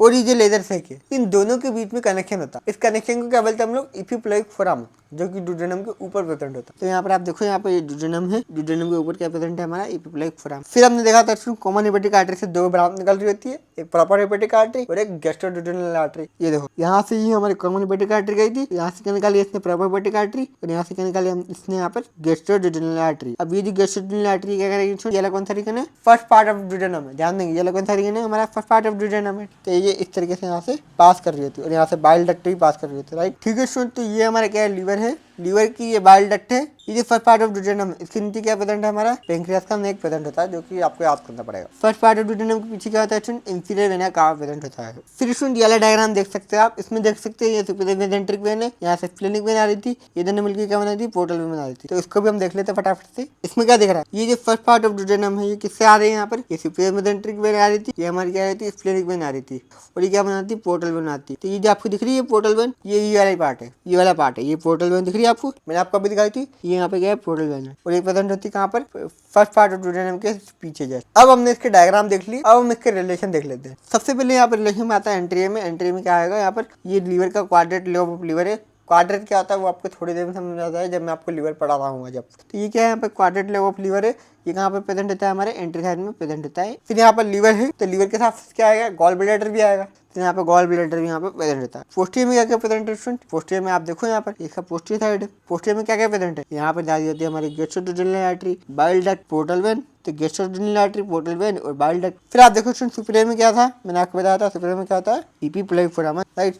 फिर आप देखो इंफीरियर में क्या है, इंफीरियर में कुछ नहीं है, इंफीरियर में नेक ऑफ पेंक्रियाज प्रेजेंट होता है। नाउ स्टूडेंट अब हमने पढ़ लिया यहाँ पर फर्स्ट पार्ट ऑफ ड्यूडेनम, अब हम पढ़ेंगे यहाँ पर सेकंड पार्ट ऑफ ड्यूडेनम। तो सेकंड पार्ट ऑफ ड्यूडेनम कितने साइज का होता है, मैंने आपको बताया था 7.5 सेंटीमीटर का होता है। तो स्टूडेंट ये कितने सेंटीमीटर का था हमारा 2.5 सेंटीमीटर का था, ठीक है। ये कितने सेंटीमीटर का होगा 7.5 सेंटीमीटर का होगा। ये जो आपको लेंथ दिख रही है ये कितनी है 7.5 centimetre. Second part of duodenum और थर्ड पार्ट ऑफ ड्यूडेनम दोनों बड़ी होती है, तो इन दोनों के बड़ी साइज है। L2 क्वेश्चन ये कौन सी वर्टिब्रा पे लाई करता है वो मैं आपको बताता हूँ। देखो ये हमारी क्या है L2 वर्टिब्रा है, ये हमारी क्या है L3 वर्टिब्रा है। L2 और L3 के राइट बॉर्डर जो वहां पर लाई करता है हमारा सेकंड पार्ट ऑफ ड्यूडेनम। तो यहाँ पर लिख भी सकते हैं हम लोग lie along the right border of L2 और L3 वर्टिब्रा। क्वेश्चन हम लोग दो रिलेशन हमेशा पढ़ेंगे, एक पेरिटोनियल रिलेशन और एक विसरल रिलेशन। तो सबसे पहले हम पढ़ते हैं यहाँ पर पेरिटोनियल रिलेशन के बारे में। तो पेरिटोनियल रिलेशन कैसा होता है, फिक्स्ड होता है और रेट्रोपेरिटोनियल होता है। मतलब कि ये जो पेरिटोनियम की जो लेयर है ये कहाँ पर होगी, सामने होगी, एंटीरियर में होगी। मान लो ड्यूडेनम है और ये इसकी क्या है, कवरिंग है, पेरिटोनियम की कवरिंग है। अभी ड्यूडेनम है पीछे है और पेरिटोनियम है, तो हम क्या बोलेंगे, रेट्रोपेरिटोनियल बोलेंगे। तो हमने लिखा है यहाँ पर कि पेरिटोनियम के पीछे क्या होती है, ड्यूडेनम होती है, रेट्रोपेरिटोनियल होती है। उसके बाद उसी लाइन को अलग लैंग्वेज में लिख दिया। क्या लिखा हमने कि जो एंटीरियर सरफेस होती है वो पेरिटोनियम से कवर्ड होती है। ये हमारी क्या है, ड्यूडेनम की एंटीरियर सरफेस है। एंटीरियर सरफेस कवर्ड होती है किससे, पेरिटोनियम से। अब एंटीरियर सरफेस जो होती है कवर्ड होती है पेरिटोनियम से, बिल्कुल सही बात है। बट इसमें एक एक्सेप्शन है। एक्सेप्शन क्या है कि जो ट्रांसफर कोलन होता है वो इसका पार्ट नहीं होता एंटीरियर सरफेस का, तो पेरिटोनियम से वाला पार्ट कवर नहीं होगा। क्यों नहीं होगा वो मैं आपको बताता हूँ। देखो ये हमारा क्या ट्रांसफर कोलन स्मॉल इंटेस्टाइन के सामने से रंग करता है ट्रांसफर कोलन, उसके पीछे होती है हमारी पेरिटोनियम की लेयर, उसके पीछे होती है ड्यूडेनम। तो ट्रांसफर कोलन तो आगे आ गया ना पेरिटोनियम के। ये देखो मान लो ये ट्रांसफर कोलन है, ठीक है, ये मेरी पेरिटोनियम और ये क्या है ड्यूडेनम। ये पेन क्या है, ड्यूडेनम है, ये मेरा हाथ पेरिटोनियम है और ये क्या है ट्रांसफर कोलन। अब ट्रांसफर कोलन पेरिटोनियम के आगे आ गया, तो इसकी कवरिंग में कैसे आएगा, तो इसलिए नहीं आता ट्रांसफर कोलन। आई बात समझ में। फिर हम पढ़ते हैं यहाँ पे विसरल रिलेशन के बारे में। सबसे पहले बात करते हैं एंटीरियर की। एंटीरियर में क्या क्या प्रेजेंट है, हमारा लीवर प्रेजेंट है। फिर हमने देखा था ट्रांसफर कोलन जो होता है वो सामने प्रेजेंट होता है। उसके बाद ट्रांसफर कोलन का सामने प्रेजेंट है तो उसके ऊपर क्या होता है, ट्रांसफर मेसोकोलन होता है। ट्रांसफर मेसोकोलन की लेयर भी बताई थी मैंने आपको कौन सी होती है। अब ट्रांसफर मेसोकोलन की जो लेयर होती है वो भी इसके एंटीरियर में होगी। फिर स्टूडेंट ये जो ड्यूडेनम है ये क्या करेगा, यहाँ से लूप लेकर यहाँ वापस से आएगा ना, राइट। ये इंटरस्टाइन कैसी होती है, इस तरीके से होती है ना, राइट। इसलिए ये वापस से इसी साइड पे आएगी ना लूप लेके, तो यहाँ पे इसका लूप दिखेगा। ये वाला जो लूप है वो यही है। तो हमने एंटीरियर में देखी स्टूडेंट चार चीजें कौन कौन सी, राइट लेब ऑफ लीवर, ये हमारे क्या राइट लेब ऑफ लीवर है, इसका क्या लेफ्ट लेब ऑफ लीवर है, ठीक है। तो राइट लेब ऑफ लीवर जो होता है वो यहाँ पर कवर कर रहा होता है एंटीरियरली। उसके बाद देखा हमने ट्रांसफर कोलन, उसके बाद देखा हमने ट्रांसफर मेसोकोलन, और यहाँ से ड्यूडेनम में लूप बना के वापस आ जाता है, उसको क्या बोलते हैं हम लोग, लूप ऑफ स्मॉल इंटेस्टाइन। अब हम पढ़ते हैं पोस्टीरियर रिलेशन के बारे में। तो पोस्टीरियर रिलेशन में क्या है, ये हमारा क्या है ड्यूडेनम। ड्यूडेनम कहाँ पे होता है, राइट साइड में होता है। अब उसमें राइट साइड में क्या होती है, पीछे की साइड पे किडनी होती है, सुप्रारेनल ग्लैंड होती है। तो ये हमारी क्या हो गई, किडनी हो गई इसके पीछे, और इसके पीछे क्या हो गई, सुप्रारेनल ग्लैंड हो गई। और किडनी को सप्लाई करने वाली ये जो वेन है ये भी इसमें आ जाती है। और यहाँ पर आप देख सकते हो ये जो इंफीरियर वेन का हुआ है ये भी इसके पोस्टीरियर रिलेशन में आता है। फिर आप देखो स्टूडेंट यहाँ पर आपको पोस्टीरियर साइड पे एक मसल दिखेगी, इसको क्या बोलते हैं हम लोग, राइट सोर्स मेजर मसल। तो ये हमारा सेकंड पार्ट ऑफ ड्यूडेनम है। सेकंड पार्ट ऑफ ड्यूडेनम के पोस्टीरियर रिलेशन में क्या आ रही है, राइट सोर्स मेजर मसल आ रही है। तो यहाँ पर लिख दिया हमने राइट सोर्स मेजर मसल। यहाँ पर ये जो सेकंड पार्ट ऑफ ड्यूडेनम है यहाँ पे ये जो हेड ऑफ पेंक्रियाज है वो आकर के लग रहा होता है। ये कौन साइड है इसकी, मिडिल साइड है। ये कौन साइड है इसकी, लेटरल साइड है। तो यहाँ पे क्या होता है, मिडिल साइड पे पेंक्रियाज होता है। यहाँ पर क्या होता है, यहाँ पे होता है पेंक्रियाज, ठीक है। तो पेंक्रियाज को भी दिखाना पड़ेगा मिडिल साइड। फिर आप देखो सुनिए यहाँ पे लेटरल में एक लेटरल कॉलिक फ्लेक्सर होता है। ये हमारा क्या कोलन है, कोलन मुड़ गया तो इसको क्या बोलेंगे, फ्लेक्सर बोलेंगे। और ये कौन सी साइड का, राइट साइड का है, तो इसको बोलेंगे राइट कॉलिक फ्लेक्सर। तो वो यही है, लेटरल साइड क्या प्रेजेंट है हमारा, राइट कॉलिक फ्लेक्सर प्रेजेंट होता है। अच्छा सुन, यहाँ से एक बाइल डक्ट का रह गया था, तो बाइल डक्ट में आपको समझाता हूँ। देखो यहाँ से निकलती क्या हमारी बाइल डक्ट, और ये यहाँ पे आती है। यहाँ पे क्या होता है, हमारा पेंक्रियाज होता है, आपको पता ही है, राइट। पेंक्रियाज आती है, पेंक्रियाटिक डक्ट, इसको क्या बोलेंगे, हिपेटोपेंक्रियाटिक डक्ट बोल देंगे। पेंक्रियाटिक डक्ट और बाइल डक्ट मिल जाती है तो इसको क्या बोलेंगे हम लोग, हिपेटोपेंक्रियाटिक डक्ट। और हिपेटिक पेंक्रियाटिक डक्ट जो होती है ना वो क्या करती है, वो हिपेटिक पेंक्रियाटिक एम्पुला में जाकर के ड्यूडेनम में ओपन हो जाती है। उसमें सेकंड पार्ट ऑफ ड्यूडेनम जो होता है वो इंपॉर्टेंट होता है। क्यों होता है वो इंपॉर्टेंट, वो मैं आपको बताता हूँ। देखो यहाँ से आती है हमारी राइट हिपेटिक डक्ट, यहाँ से आती है हमारी लेफ्ट हिपेटिक डक्ट। ये हमारा लीवर है, ये हमारी बाइल डक्ट है, ये बन जाती है हिपेटिक डक्ट। अब हिपेटिक डक्ट और बाइल मिलकर बन जाती है कॉमन बाइल डक्ट। उसमें जो कॉमन बाइल डक्ट और पेंक्रियाटिक डक्ट है ये दोनों आपस में मिल जाती है और बनाती है क्या, हिपेटोपेंक्रियाटिक डक्ट, और ये ओपन हो जाती है कहाँ पर, हिपेटोपेंक्रियाटिक एम्पुला में। इसीलिए इंपॉर्टेंट होता है सेकंड पार्ट ऑफ ड्यूडेनम का। तो यहाँ पे होते हैं हमारे पास कुछ पेपिलास प्रेजेंट होते हैं ड्यूडेनम में, ठीक है। देखिए प्रोजेक्शन होते हैं अंदर, कुछ बड़े होते हैं कुछ छोटे होते हैं। तो जो बड़े होते हैं उनको क्या बोलेंगे हम लोग, मेजर ड्यूडेनल पेपिला। कुछ छोटे होंगे उनको क्या बोलेंगे हम लोग, माइनर ड्यूडेनल पेपिला। अब ये जो मेजर ड्यूडेनल पेपिला होता है ना, जो पोस्टीरियर मीडियल वॉल में प्रेजेंट होते हैं, ये हमारे पाइलर ऐसे इसे 8 to 10 सेंटीमीटर की दूरी पर प्रेजेंट होते हैं, ठीक। और यहाँ पे होती है ओपनिंग किसकी, हिपेटो पैंक्रियाटिक एम्पुला की, जिसके बारे में मैंने आपको अभी हाल बताया। फिर हम पढ़ते हैं यहाँ पर minor duodenal papilla. Minor duodenal papilla क्या होता है? माइनर ड्यूडेनल पेपिला देता है 6 to 8 सेंटीमीटर पहले से प्रेजेंट होता है। जिस तरीके से यहाँ पर 8 to 10 सेंटीमीटर था, उसी तरीके से यहाँ पर 6 to 8 सेंटीमीटर कर देना। और यहाँ से निकलती है हमारी एक्सेसरी पैंक्रियाटिक डक्ट की ओपनिंग।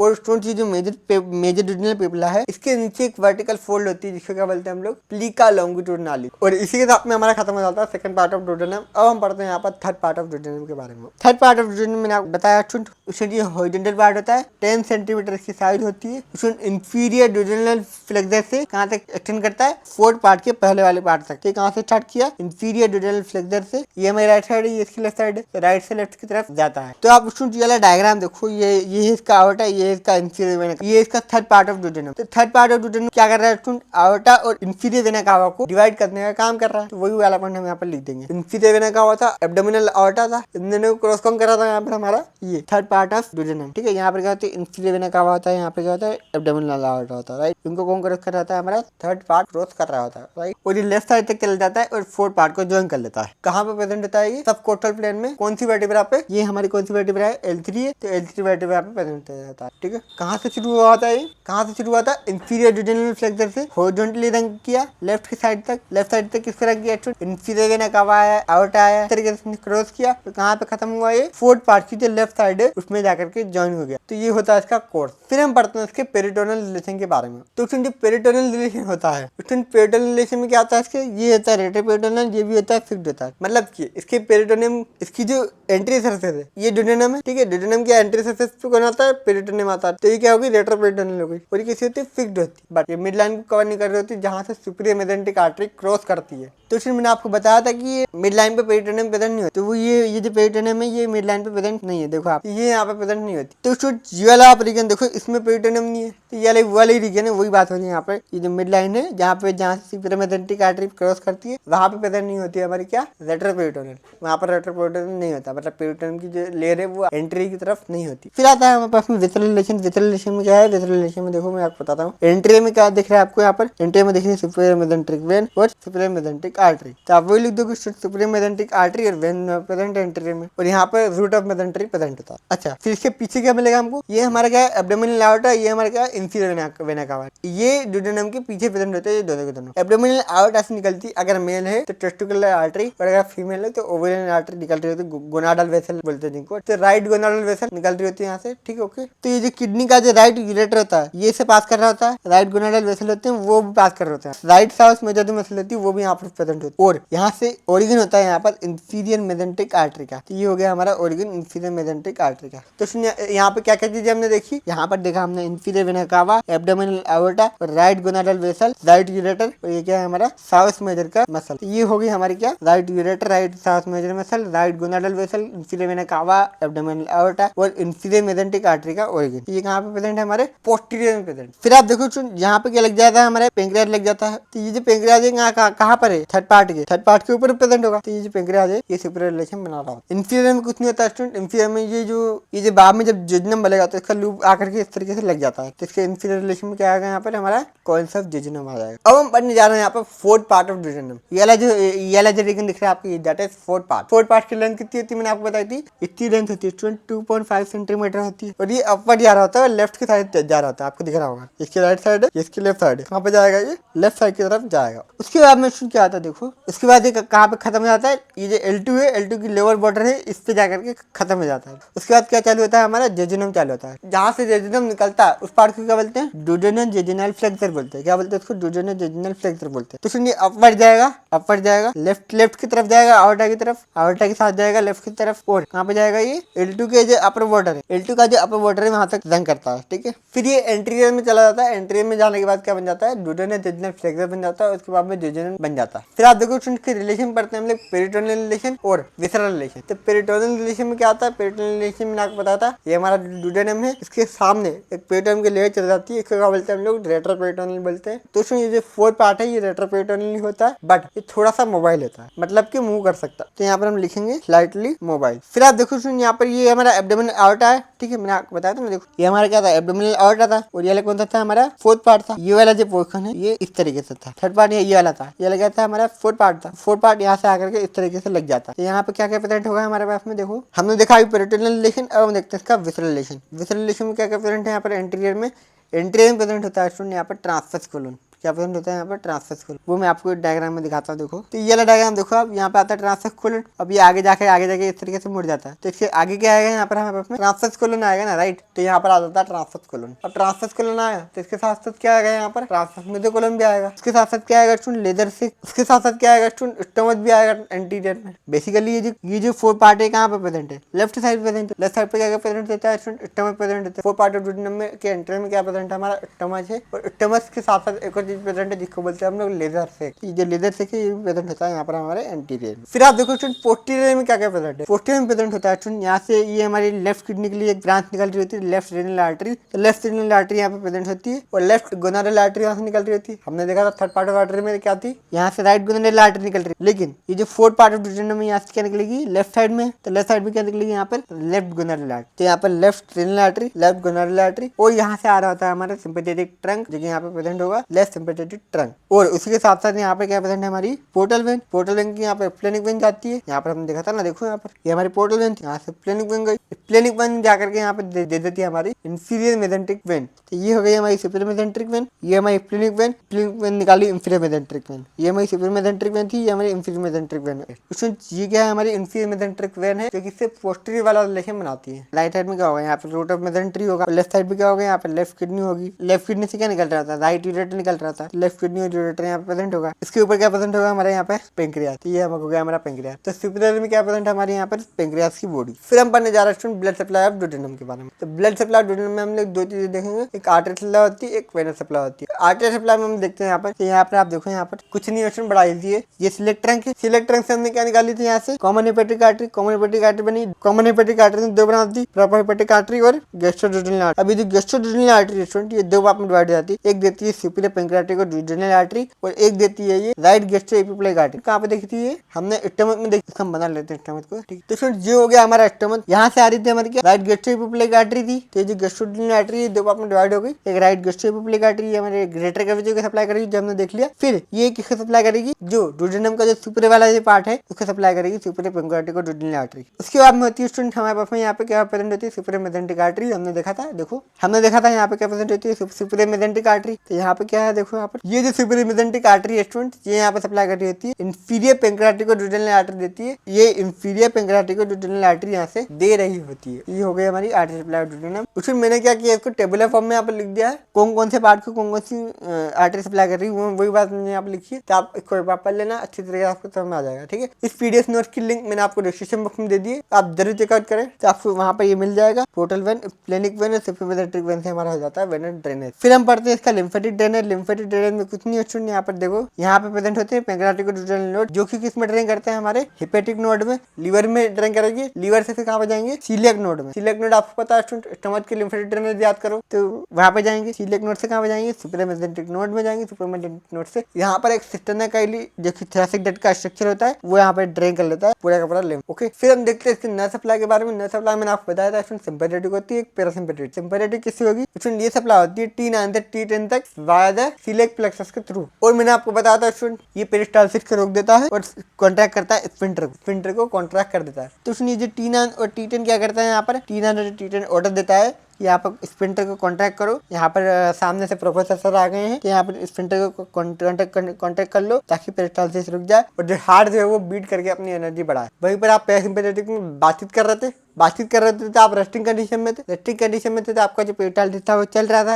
और जो स्फिंक्टर थे वो क्या थे, रिलैक्स थे। अब हम देखते हैं इसकी क्लिनिकल एनाटॉमी के बारे में। ये हमारा रोड है, इसमें आप ट्रेवल कर रहे हो, इसके साथ बैठे हो और गाना गा रहे हो। कौन सा वाला, सही यारा तू तो बदला नहीं है, राइट। ओके, अब कॉपीराइट आ जाएगा, मैं इसके आगे नहीं कहूँगा। देखो ये रोड था, यहाँ पे आप जा रहे थे सैयारा कर, यहाँ पे क्या आ गया, यहाँ पर पत्थर आ गया तो आप यहाँ पे रुक गए। जो भी सेकंड पार्ट ऑफ ड्यूडेनम में जो भी बाइल डक्ट या कुछ भी जाएगा उसमें क्या हो जाएगा, ऑब्स्ट्रक्शन हो जाएगा। ऑब्स्ट्रक्शन हो जाएगा तो क्या होगा, यहाँ पर वही बात है, सैयारा निकल जाएगा उसका। तो आप देख सकते हैं यहाँ पे कॉन्जेनिटल स्टेनोसिस होती है। कहाँ पर, सेकंड पार्ट में जहाँ पर बाइल डक्ट की ओपनिंग होती है। देखो क्या बोलते हैं, कॉन्जेनिटल स्टेनोसिस या फिर एट्रेसिया बोलते हैं। फिर आप देखो एनुलर पेंक्रियास, ठीक। अब एनुलर पेंक्रियास क्या होता है, एनुलर पेंक्रियास के संबंध के लिए आप देखो यहाँ पर, ठीक है, ये हमारा पेंक्रियास है, ठीक है।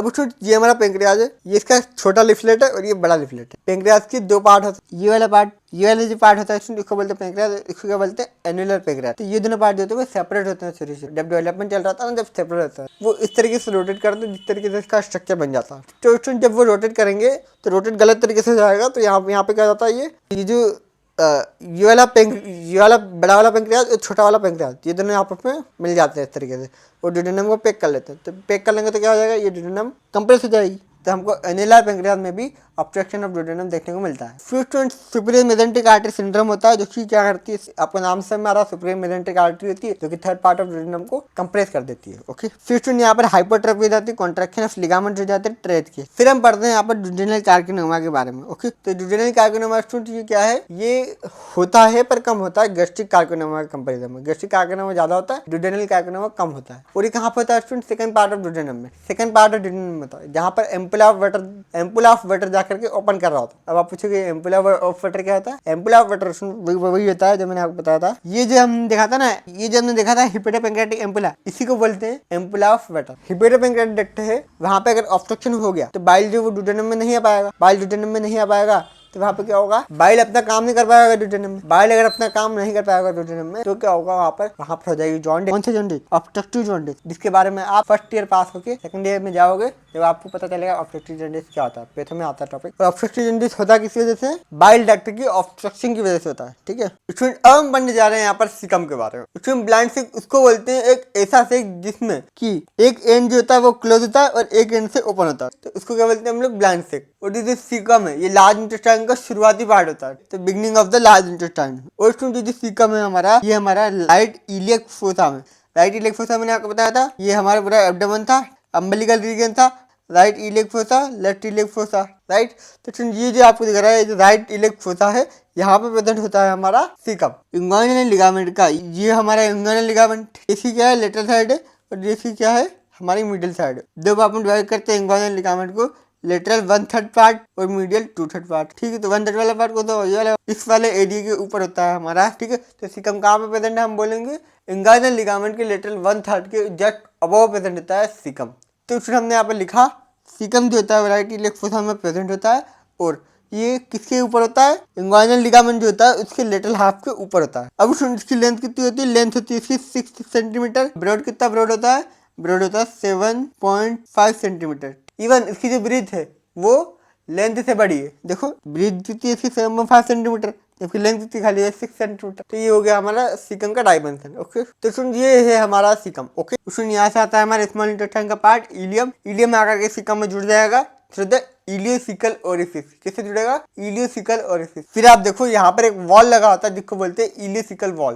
तो ये जो आप देख रहे हो ये वाला, इसको क्या बोलते हैं हम लोग, इलियोसिकल वॉल। इसके दो फ्रेनेलम होते हैं, कौन कौन से होते हैं, लेफ्ट एंटीरियर फ्रेनेलम और राइट पोस्टीरियर फ्रेनेलम। नाउ स्टूडेंट अब हम पढ़ने जा रहे हैं इसके रिलेशन के बारे में। रिलेशन में आपको बता दूं स्टूडेंट एंटीरियर पोस्टीरियर होते हैं। सबसे पहले हम देखते हैं एंटीरियर में, तो देखो स्टूडेंट सिकम से जुड़ी होती है इलियम। अब ये जो इलियम है ना स्टूडेंट, इसके आसपास इस तरीके से शरीर कॉइल कर रही होती है। इलियम की जो कॉइल्स है वो इसके एंटीरियर में प्रेजेंट होती है, और यहाँ पर हमारा क्या प्रेजेंट होता है, एंटीरियर एब्डोमिनल वॉल। तो यहाँ पर एंटीरियर में दो चीजें मिल रही है, इलियम का कॉइल मिलेगा और एंटीरियर एब्डोमिनल वॉल मिलेगी। फिर स्टूडेंट हम देखेंगे यहाँ पर पोस्टीरियर में, पोस्टीरियर में आपको ये वाला डायग्राम बनाना पड़ेगा। तो आप स्टूडेंट देखो ये जो आर्टरी दिख रही है इसे क्या बोलते हैं हम लोग, एक्सटर्नल इलियक आर्टरी। अब इसी एक्सटर्नल इलियक आर्टरी से एक ब्रांच निकलती है, इसको बोलते हैं राइट गोनाडल वेसल। अगर वो मेल में है राइट टेस्टिकुलर आर्टरी होगी, और फीमेल में है तो राइट ओवेरियन आर्टरी होगी या फिर राइट यूटेराइन आर्टरी होगी। तो ये हमको सिकम वाले रीजन में दिखती है। तो स्टूडेंट इस तरीके से होता है हमारा सिकम। स्टूडेंट यहाँ पर हमको मिलेगी 3 नर्व, इसको क्या बोलेंगे हम लोग, जेनेटोफीमोरल नर्व, ये हमारी लेटरल नर्व था। यहाँ पर एक और बहती है जिसको बोलते हैं हम लोग फीमोरल नर्व। सबसे पहले तो यहाँ पे एक मसल जाती है जिसको बोलते हैं हम लोग क्या, सॉस मेजर वाली मसल जाती है स्टूडेंट। उसके बाद में एक और मसल जाती है यहाँ पर इलियाकस, और स्टूडेंट यहाँ पर प्रेजेंट होता है हमारा अपेंडिक्स। तो स्टूडेंट आप देख सकते हैं यहाँ पर ये जो वर्मिफर्म अपेंडिक्स है हमारा, ये कहाँ पे प्रेजेंट है, सिकम के पोस्टीरियर साइड में प्रेजेंट है। तो हमको इसको रिलेशन में ऐड करना पड़ेगा। तो यहाँ पर आप देख सकते हैं यहाँ पर अपेंडिक्स यहाँ पर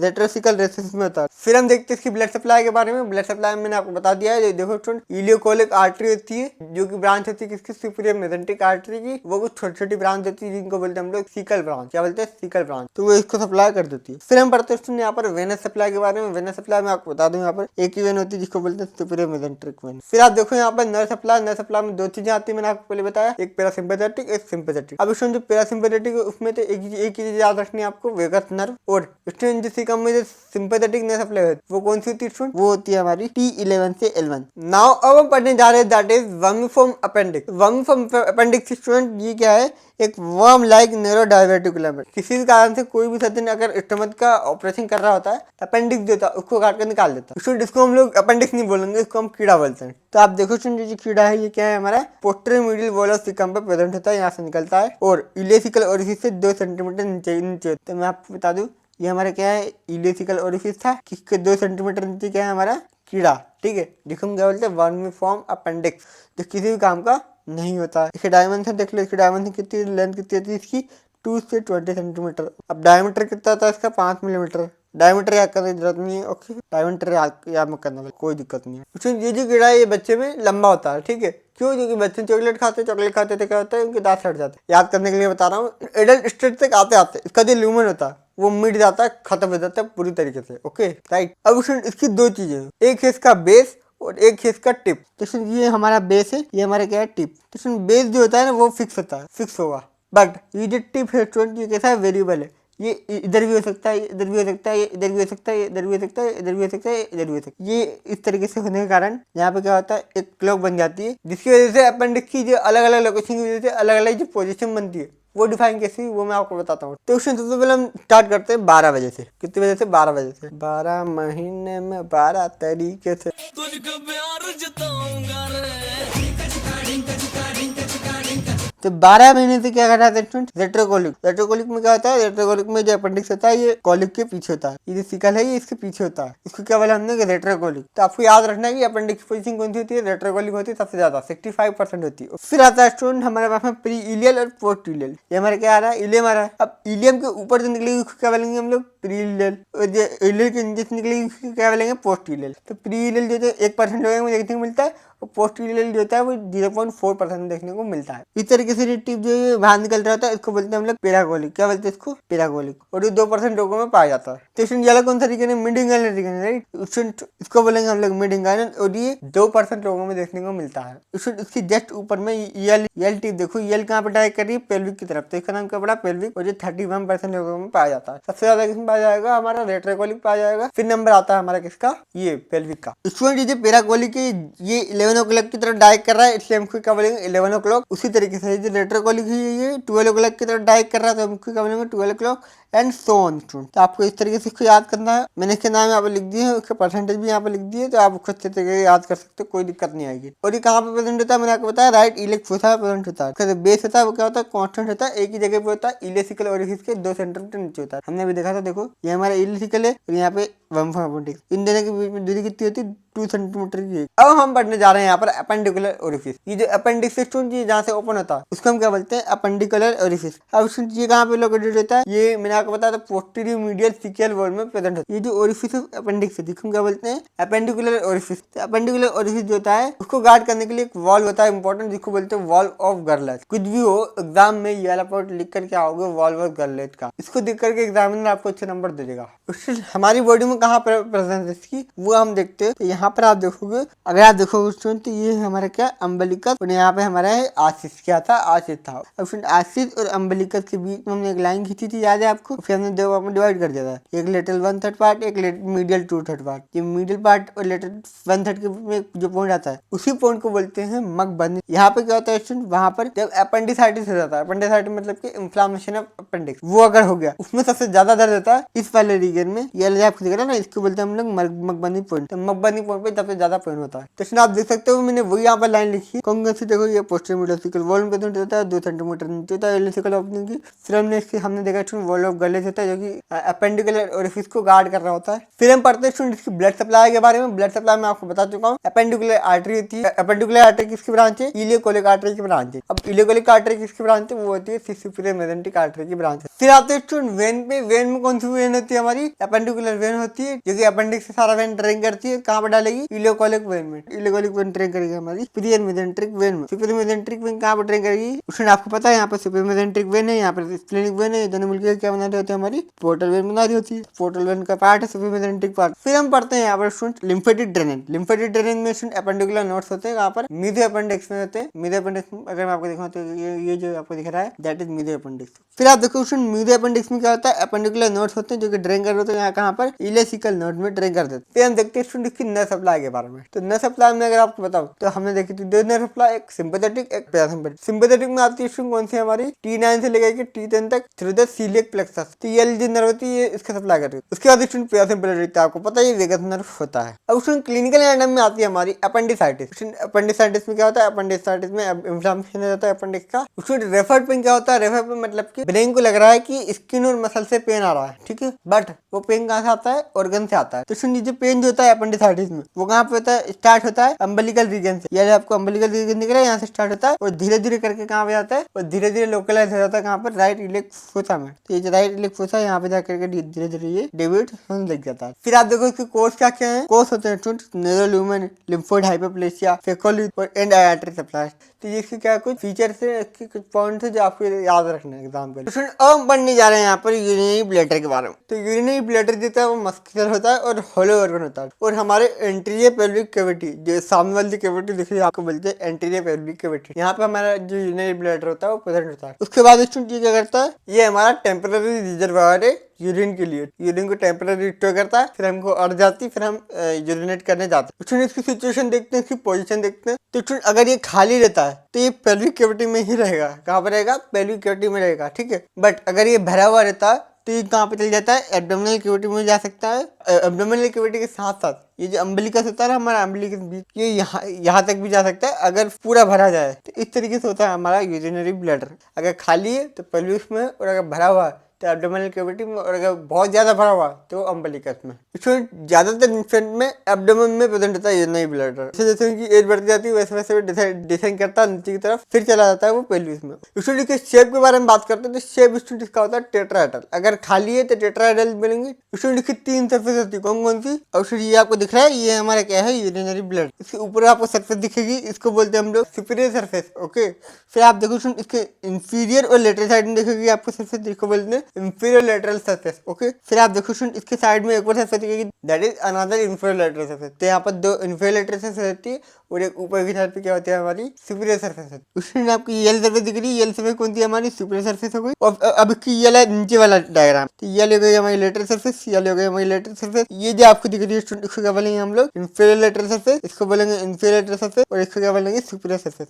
2 इंफीरियर लेटरल होती है और एक सुपीरियर होती है। एपेक्स कहाँ पे होता है? फॉरवर्ड होता है, आगे की साइड पे होता है। तो आप यहाँ पर ये देखो, ये क्या है? हमारा एपेक्स है। और कनेक्टेड किससे? ये कनेक्टेड होता है मीडियन अम्बिलिकल लिगामेंट से। मीडियल अम्बिलिकल लिगामेंट होता है जिससे ये कनेक्टेड होता है एपेक्स। एपेक्स के थ्रू यहाँ से निकलती होती है एक बॉर्डर, जिसको बोलते हैं एंटीरियर बॉर्डर। क्या बोलते हैं? Anterior border. ये हमारा एपेक्स है, यहाँ से ये बॉर्डर निकली, इसको क्या बोलते हैं? Anterior border. ये सामने की तरफ होती है। आई होप आपको इमेजिन हो रहा होगा। फिर आता है सबसे नीचे यहाँ पर नेक वाला पार्ट, जो कि सबसे मोस्ट फिक्स्ड पार्ट होता है हमारे यूरिनरी ब्लैडर का। तो ये क्या है? यहाँ पर देखो ये जो आपको पोर्शन दिख रहा है दैट इज नेक। इसको क्या बोलते हैं? नेक बोलते हैं। तो जो अपेक्स ऑफ यूरिनरी ब्लैडर और जो अम्बिलिकस, उन दोनों को कनेक्ट कौन कर रहा है? हमारा मीडियन अम्बिलिकल लिगामेंट। ये हमारा एपेक्स वाला पॉइंट हो गया। उसका जाता है बेस। बेस स्टूडेंट सबसे पीछे होता है, तो आप देख सकते हो ये क्या है इसका? सबसे पीछे बेस। नेक क्या है? सबसे लोएस्ट पार्ट है और मोस्ट फिक्स्ड पार्ट है। उसमें ये कहानी होती है एम्प्टी ब्लैडर। खाली जब होता है ब्लैडर, जब उसमें कुछ भी भरा नहीं होता, जब इसकी कहानी होती है ये। बट जब ब्लैडर से फुल हो जाता है तो इसका शेप अलग हो जाता है। कैसा शेप का हो जाता है? वो हो जाता है ओवल शेप का। फुल ब्लैडर का शेप कैसा हो जाता है? ओवल शेप हो जाता है। अब स्टूडेंट हमने इसके एक्सटर्नल फीचर देख लिए, अब हम देखते हैं रिलेशन के बारे में। रिलेशन में सबसे पहले आता है हमारा एपेक्स। एपेक्स में क्या कनेक्टेड होता है? Median umbilical ligament. एपेक्स में क्या कनेक्टेड है? Median umbilical ligament. यहाँ पर एपेक्स है हमारा, इससे क्या कनेक्टेड है? हमारा मीडियन अम्बिलिकल लिगामेंट। फिर स्टूडेंट हमने देखा था यहाँ पे बेस, ओके। तो बेस कौन सा पार्ट है? सबसे पीछे वाला पार्ट है। अब यहाँ पे देखो, ये हमारे क्या रेक्टम है, ये हमारे क्या यूरिनरी ब्लैडर है। ये जो यूरिनरी ब्लैडर है और रेक्टम है, इसके बीच में एक पेरिटोनियल फोल्ड होती है, जो मैंने आपको शुरुआत में बताई थी। क्या नाम है इस फोल्ड का? इसको बोलते हैं हम लोग रेक्टोवेसाइकल पाउच। तो जो बेस का जो अपर वाला पार्ट होता है वो रिलेटेड किससे होता है? हमारा रेक्टोवेसाइकल पाउच से रिलेट करता है। ठीक है, अब ये जो रेक्टोवेसाइकल पाउच है अपर पार्ट में होता है, बेस के लोअर पार्ट में किससे कनेक्टेड होगा, ये सेमिनल वेसिकल और वासा डिफरेंस से कनेक्टेड होगा। ठीक है, इसमें बेस है, बेस में अपर पार्ट है और लोअर पार्ट है। अपर पार्ट में कौन किससे कनेक्टेड है, वो रेक्टोवेसाइकल पाउच से कनेक्टेड है। बट लोअर में किससे कनेक्टेड है, लोअर में कनेक्टेड होता है वो सेमिनल वेसिकल और वास डिफरेंस से कनेक्टेड होता है। अब उसमें ये बात करी हमने मेल की, उसके बाद आता है फीमेल। फीमेल में किससे कनेक्टेड होता है, फीमेल में क्या क्या होता है, सर्विक्स होती है, वेगाइना होती है, राइट। ये हमारा यूरिनरी ब्लैडर है, इसके पीछे क्या है, यूट्रस है, और इसके पीछे क्या है, रेक्टम है। उसमें यूरिनरी ब्लैडर और यूट्रस के बीच में जो लिगामेंट बनता है, जो पाउच बनता है, उसको क्या बोलेंगे हम लोग, वेसिको यूट्राइन पाउच। फिर जो यूट्राइन और रेक्टम के बीच में जो पाउच बनता है उसको क्या बोलेंगे, रेक्टो यूट्राइन या फिर रेक्टो वेगाइनल पाउच। तो फीमेल में किससे रिलेटेड होता है, ये सर्विक्स और वेगाइनल से। अब उसमें हम बात करते हैं नेक की। तो नेक में सबसे पहले हम देखते हैं मेल में, फिर हम देखेंगे फीमेल में। ठीक है, तो सबसे पहले हम देखते हैं मेल में। मेल में क्या होता है, देखो मेल में ये हमारा नेक है, नेक के बाद में प्रोस्टेट ग्लैंड है। तो यहाँ पर मौजूद होते हैं प्री प्रोस्टाटिक स्फिंक्टर। क्या बोलते हैं, प्री प्रोस्टाटिक स्फिंक्टर। मेल में ये नेक के सराउंड करते हैं किससे, प्री प्रोस्टाटिक स्फिंक्टर। फिर बात करते हैं फीमेल की। तो फीमेल में जो पेल्विक फेशिया होता है, फीमेल में क्या होता है, फीमेल में जो यूरेथ्रा होता है, ठीक है, इसके अराउंड में जो पेल्विक फेशिया होता है वो रिलेट करता है फीमेल में नेक से। फिर हमने एपेक्स देख लिया, बेस देख लिया, नेक देख लिया। अब हम पढ़ेंगे यहाँ पर सुपीरियर सरफेस के बारे में। तो ये क्या है, हमारी सुपीरियर सरफेस है। फिर ये मेल और फीमेल में अलग अलग होती है, हमको पता है। मेल में क्या होगा स्टूडेंट, पेरिटोनियम से कवर्ड होगी। तो आप देखो ये हमारी सुपीरियर सरफेस है, पेरिटोनियम से क्या है, कवर्ड है। और ये रिलेट किसके साथ करती है, सिग्मोइड कोलन और इलियम के साथ रिलेट करती है। सुपीरियर सरफेस जो होती है उसको फीमेल में किस तरीके से रिलेट करती है, ये सुपीरियर सरफेस पे होता है स्टूडेंट। यहाँ पर प्रेजेंट होता है हमारा वेसाइको यूट्राइन पाउच। ये क्या है, सुपीरियर सरफेस है। तो ये पेरिटोनियम फोल्ड बनी है स्टूडेंट, इसको क्या बोलते हैं, वेसाइको यूट्राइन पाउच। ये इससे रिलेट कर जाती है। तो सुपीरियर सरफेस में कौन रिलेट कर रहा है, यहाँ पर हमारा vesico uterine pouch related to uterus. तो इस तरीके से आपको रिलेशन लिखना है। अब हम देखते हैं इसके इंफ्रालेटरल सरफेस के रिलेशन। उसमें इंफ्रालेटरल सरफेस जो होती है ना, वो प्यूबिस, पेल्विक फेशिया, लिवेटर एनाई, इन तीन चीजों से रिलेट करते हैं हमारे इंफ्रालेटरल सरफेस। उसमें इंफ्रालेटरल सरफेस पे कुछ लिगामेंट अटैच होते हैं, यहाँ पे प्रेजेंट होते हैं। फीमेल में प्यूबोवेसाइकल लिगामेंट और मेल में प्यूबोप्रोस्टाटिक लिगामेंट प्रेजेंट होते हैं। अब हम पढ़ने जा रहे हैं इसके लिगामेंट के बारे में। उसमें एक ट्रू लिगामेंट होते हैं, एक फॉल्स लिगामेंट होते हैं। ट्रू लिगामेंट कौन से होते हैं, ट्रू लिगामेंट वो होते हैं जो पेल्विक फेशिया के कंडेंसेशन से बनते हैं। ठीक है,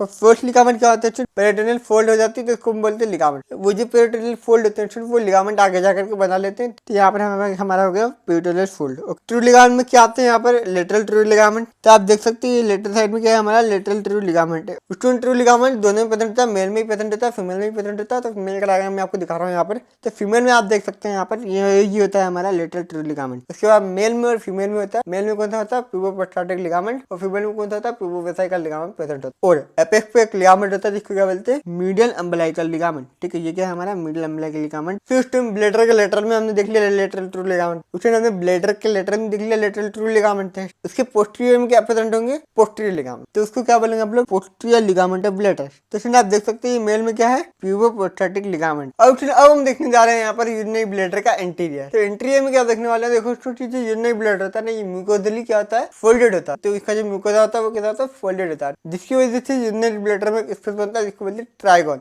ट्राइगोन एक स्मूथ ट्रायंगल एरिया है। ट्राइगोन की दो बाउंड्री कौन कौन सी है यहाँ पे, ये जो आप देख रहे हैं ये क्या है हमारा पोस्टीरियर एंगल है, और ये क्या है हमारा internal urethral orifice. Internal urethral orifice कहाँ पर स्टूडेंट, एपेक्स में है, जहाँ पर क्या है यूरेट्रल ओपनिंग है। यहाँ पर क्या है student, ureteric orifice. Okay, ureteric orifice. तो यहाँ पर क्या प्रेजेंट है हमारे यूरेटरिक ओरिफिस प्रेजेंट। अब स्टूडेंट जहाँ पर यूरेथ्रल ओरिफिस होता है वहाँ पे प्रेजेंट होता है हमारी प्रोस्टेट ग्लैंड। अब प्रोस्टेट ग्लैंड के होने के कारण वहाँ पर एक एलिवेशन सा बन जाता है जिसको बोलते हैं यूला वेसिका। ठीक है, एलिवेशन है जो कि बिहाइंड यूरेथ्रल ओरिफिस के पीछे जाती है। फिर हम देखते हैं कैपेसिटी कितनी है। हाँ, आपकी कैपेसिटी कितनी है, मजाक कर रहा हूँ, नहीं पीना चाहिए। तो कैपेसिटी कितनी है इसकी देख लेते हैं। सबसे पहले हम लोग यहाँ पे उसमें जो एवरेज एडल्ट होता है उसकी कैपेसिटी नॉर्मल कितनी है, 220 से 300 ml तक की होती है। अच्छा, अब ये तो 220 से 300 ml तक की जो है ये नॉर्मल रेंज होगी, बट कितनी कैपेसिटी तक क्या हो सकता है, कितनी कैपेसिटी, जैसे आप हो, आपकी कितनी कैपेसिटी है, मैं पढ़ाई की बात कर रहा हूँ, आप कितने घंटे पढ़ सकते हो, किसी की 10 होगी, किसी की 5 होगी, किसी की 6 होगी, मेरी 3-4 है, मैं भी नहीं पढ़ पाता। जैसी आपकी हालत है ना अभी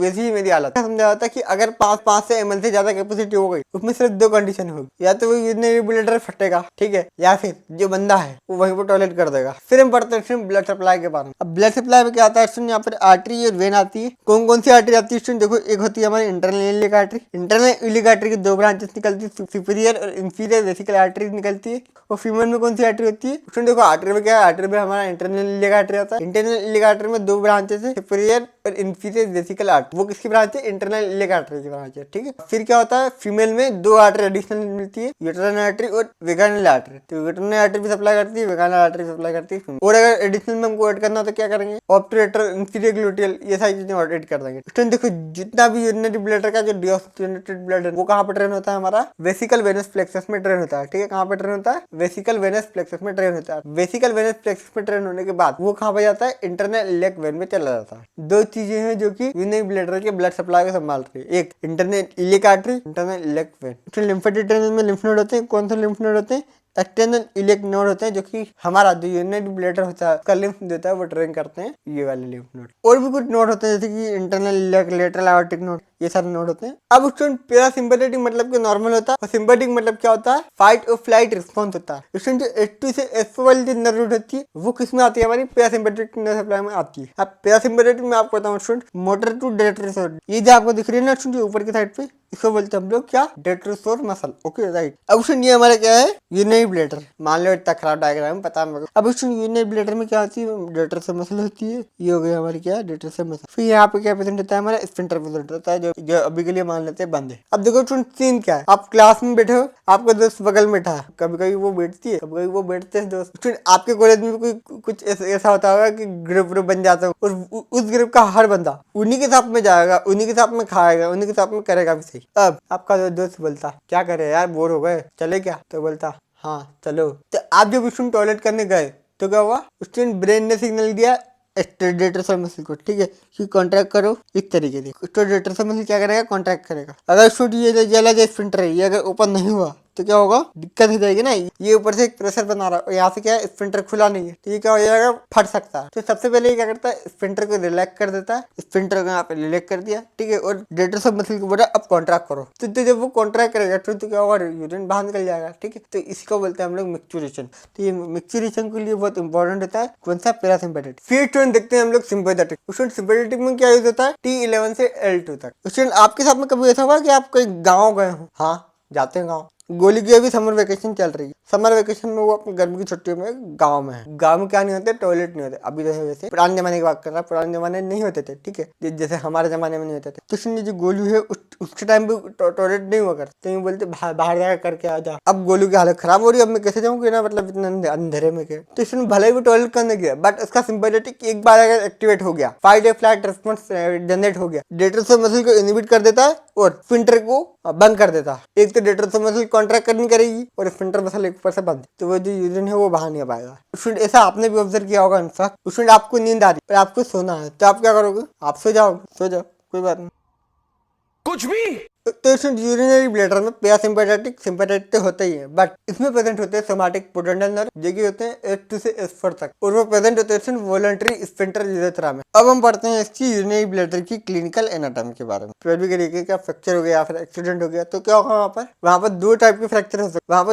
दो टाइप के रप्चर हो सकते हैं, एक इंट्रापेरिटोनियल रप्चर और एक एक्स्ट्रापेरिटोनियल रप्चर। तो जो इंट्रापेरिटोनियल रप्चर होता है वहाँ पे क्या होता है? यूरिन जो होता है वो पेरिटोनियल कैविटी के अंदर चल जाएगा। और एक्स्ट्रापेरिटोनियल में क्या होता है? नाम से समझ में आ रहा है, एक्स्ट्रापेरिटोनियल मतलब जो यूरिन है वो यहाँ पे जाएगा, पेल्विक टिश्यू के अंदर चला जाएगा। अगर इंट्रापेरिटोनियल है तो पेरिटोनियल कैविटी के अंदर जाएगा यूरिन, और अगर एक्स्ट्रापेरिटोनियल है तो पेल्विक टिश्यू के अंदर जाएगा यूरिन। क्लिनिकल फीचर में आता है पेल्विक पेन आता है, उसके बाद में ये यूरिन जो है वो पास नहीं कर पाएगा और इसको बहुत ज्यादा एब्डोमिनल डिस्टेंशन देखने को मिलेगा। पेरिटोनियम कैविटी में ज्यादा दिन तक यूरिन रहेगा तो क्या होगा? वहाँ पर तो हो जाता है स्टूडेंट पेरिटोनाइटिस। क्या होता है? पेरिटोनाइटिस। पेरिटोनियम क्या हो जाएगा? इन्फ्लामेशन हो जाएगा वहाँ। और अगर इसमें इमरजेंसी आती है स्टूडेंट, सर्जन को इसकी सर्जरी ही करनी पड़ती है, ठीक है। तो यही इसका उपाय है। अब स्टूडेंट हम बढ़े जा रहा है दूसरी clinical anatomy, that is trabeculated bladder. तो ट्राबुकुलेटेड ब्लैडर क्या होता है? ट्राबुकुलेटेड मतलब कि फूलना होता है, ब्लैडर का फूलना। क्योंकि ये स्पेशली किसमें होता है? मेल में होता है। मेल में जो प्रोस्टेट ग्लैंड होती है, प्रोस्टेट ग्लैंड का साइज अचानक से बनने लग जाता है। साइज अगर अचानक से बढ़ता है किसी भी चीज का, उसको बोलते हैं हम लोग हाइपरट्रॉफी। क्या बोलते हैं इसको? हाइपरट्रॉफी।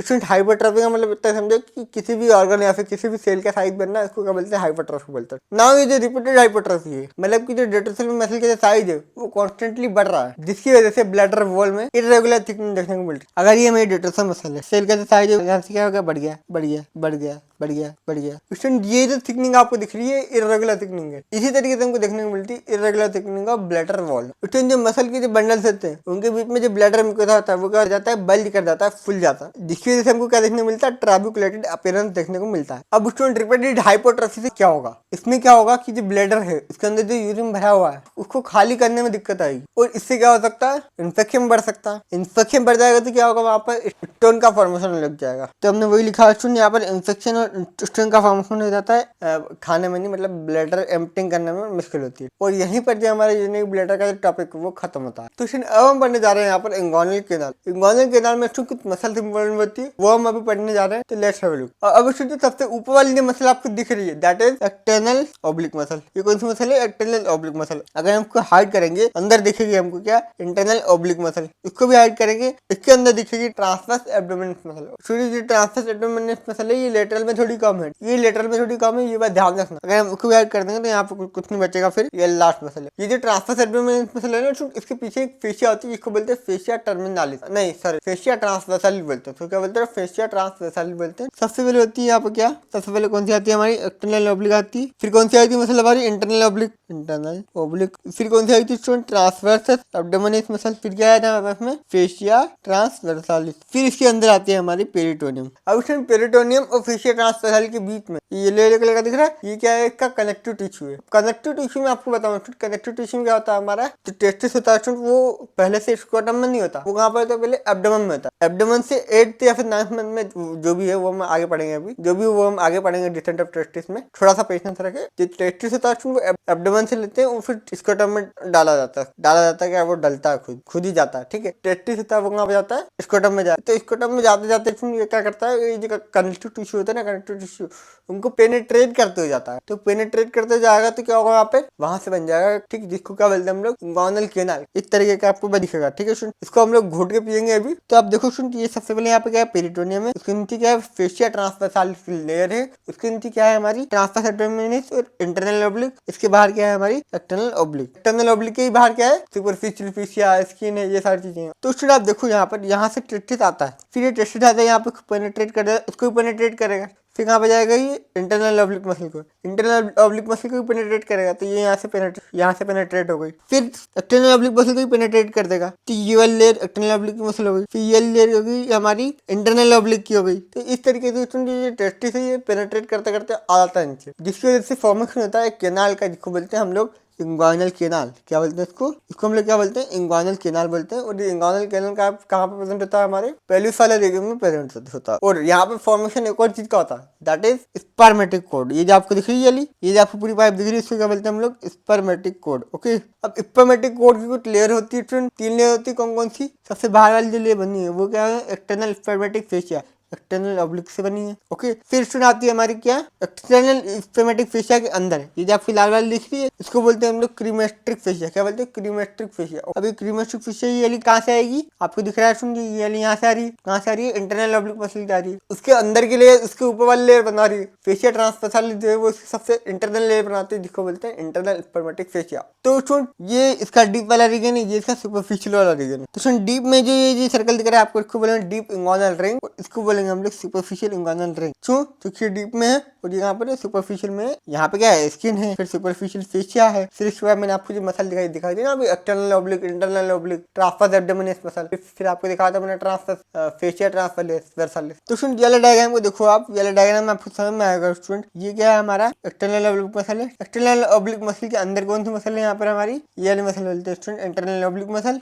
ट्रांसवर्स एब्डोमिनस मसल आएगी, फिर आएगी फेशिया ट्रांसवर्सालिस। अब हम स्टूडेंट देखो एक एक डिटेल में पढ़ लेते हैं। तो इंगोनल केनाल क्या होता है, inguinal canal oblique intermuscular passage है। ये कैसा है, ऑब्लिक टेढ़ा है और इंटरमस्कुलर मतलब कि मसल के अंदर है। तो सुन, अब हम पढ़ने जा रहे हैं इंगोनल केनाल के बारे में, डिटेल पढ़ने जा रहे हैं। तो इंगोनल केनाल मैंने आपको बताया क्या होता है, ये ऑब्लिक इंटरनल मस्कुलर पैसेज होता है, जो कि मसल के अंदर होता है, पैसेज होता है और मसल के अंदर होता है, इसलिए हम क्या बोल रहे हैं, ऑब्लिक इंटरमस्कुलर पैसेज। फिर ये प्रेजेंट होता है लोअर पार्ट में, इसके एंटीरियर एब्डोमिनल वॉल के। उसमें मैंने आपको इंगोनल लिगामेंट के बारे में बताया था, राइट। ये हमारा क्या है, एसिस है, right, anterior superior iliac spine था। ये हमारा आशीष है, ये हमारा पुबिक है।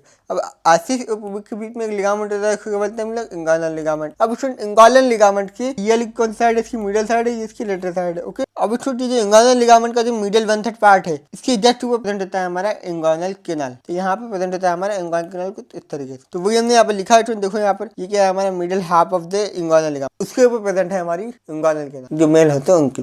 नाउ स्टूडेंट इसका एक्सटेंट आपको समझ में आ रहा होगा। डीप इंगुइनल रिंग, ये हमारे क्या है, superficial inguinal ring. Deep inguinal ring और सुपरफिशियल इंगुइनल रिंग तक एक्सटेंड कौन कर रहा है, यहाँ पर इंगुइनल कैनाल करता है। तो इंगुइनल कैनाल कहाँ तक एक्सटेंड करेगा, डीप इंगुइनल रिंग से सुपरफिशियल इंगुइनल रिंग तक एक्सटेंड करेगा। और इसकी साइज कितनी होती है, लेंथ कितनी होती है, 4 सेंटीमीटर, ठीक है, मतलब 1.5 फीट। ये याद करना तो कर लेना, आपकी मर्जी। ये कैसा होता है, डाउनवर्ड फॉरवर्ड मिडल। ये क्या है, मिडल साइड है, तो मिडल में जा रहा है, डाउनवर्ड जाता है और आगे की साइड पे जाता है, इसलिए बोलते हैं डाउनवर्ड फॉरवर्ड मिडल। अब हम देखने जा रहे हैं इसकी बाउंड्रीज के बारे में। बाउंड्रीज में सबसे पहले आती है हमारी एंटीरियर वॉल। एंटीरियर वॉल मैंने आपको पहले ही बता दिया, यहाँ पर सबसे पहले क्या होगी, स्किन होगी। स्किन के बाद सुपरफिशियल फेशिया होगा। सुपरफिशियल फेशिया के बाद में आइए हमारे एक्सटर्नल ऑब्लिक मसल। तो ये हो गया हमारा skin, superficial fascia, external oblique muscle. तो ये जो लेटरल वाला 1/3 वाला रीजन है, ठीक है, यहाँ पे क्या प्रेजेंट है, इंटरनल ऑब्लिक का फाइबर प्रेजेंट है, जिससे रीइंफोर्स्ड होता है हमारा एंटीरियर वॉल। फिर स्टूडेंट पढ़ते हैं हम लोग यहाँ पे पोस्टीरियर वॉल के बारे में।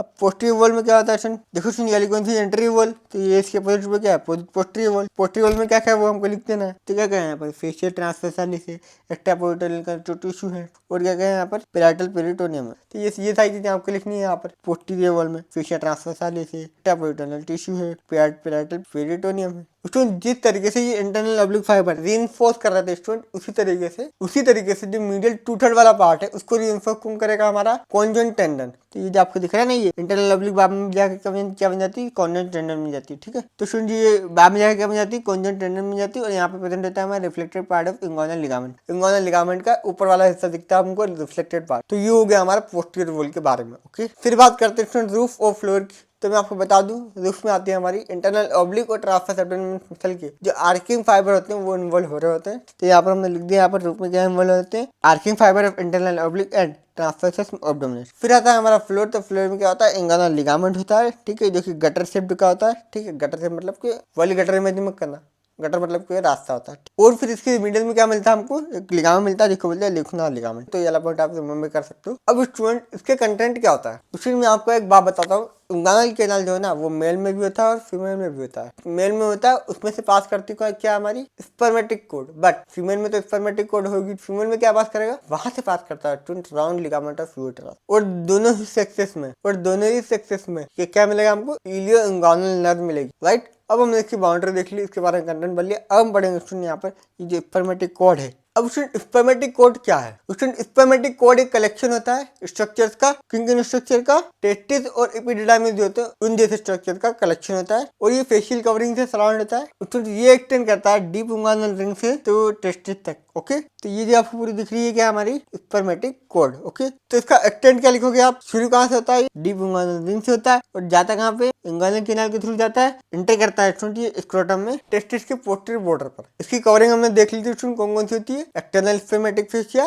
क्रीमेस्टिक फेशिया और internal spermatic fascia. External spermatic fascia किसने बनाई थी स्टूडेंट, हमारी जो एक्सटर्नल ऑब्लिक मसल थी ये फोल्ड हो गई थी, इसने क्या बनाई हमारी एक्सटर्नल स्पर्मेटिक फेशिया। यहाँ पर हमने लिख दिया external spermatic fascia from external oblique appendix. उसके बाद में आती है हमारी क्रीमेस्टिक फेशिया। क्रीमेस्टिक फेशिया किसने बनाई थी, ये जो आपको लाल लाल कलर की दिख रही है कहाँ से आ रही है, ये आती है हमारी ट्रांसवर्स एब्डोमिनस मसल या फिर इंटरनल ऑब्लिक मसल आ रही होती है। यहाँ पर हम लिखेंगे स्टूडेंट क्रीमेस्टिक फेशिया किस मसल की बनती है, इंटरनल ऑब्लिक मसल की बनती है। फिर यहाँ पे होता है हमारा फेशिया ट्रांसवर्सालिस, जिसके थ्रू क्या होता है, सबसे पहली लेयर आती है जिसको बोलते हैं हम लोग इंटरनल स्पर्मेटिक फेशिया, जो कि सबसे अंदर वाली लेयर होती है। अब देखेंगे हम लोग स्पर्मेटिक कोड के कंटेंट, स्पर्मेटिक कोड में क्या क्या होता है। अब स्टूडेंट हमने स्पर्मेटिक कोड ली, उसको इस तरीके से कट कर दिया और हम ऊपर से देखेंगे, ठीक है। तो आपको इस तरीके का नज़ारा देखने को मिलेगा। तो हमको इस तरीके का सेक्शन देखने को मिलेगा। अब इस सेक्शन में क्या क्या दिख रहा है वो मैं आपको बताता हूँ। देखो, सबसे पहले हमको दिखेगी इसकी लेयर दिखेगी, कौन कौन सी लेयर होती है, वही लेयर होती है जो हमने पढ़ी, कौन कौन सी लेयर होती है। देखो यहाँ पर सबसे पहले प्रेजेंट होती है हमारी एक्सटर्नल स्पर्मेटिक फेशिया, उसके अंदर वाली लेयर कौन सी है,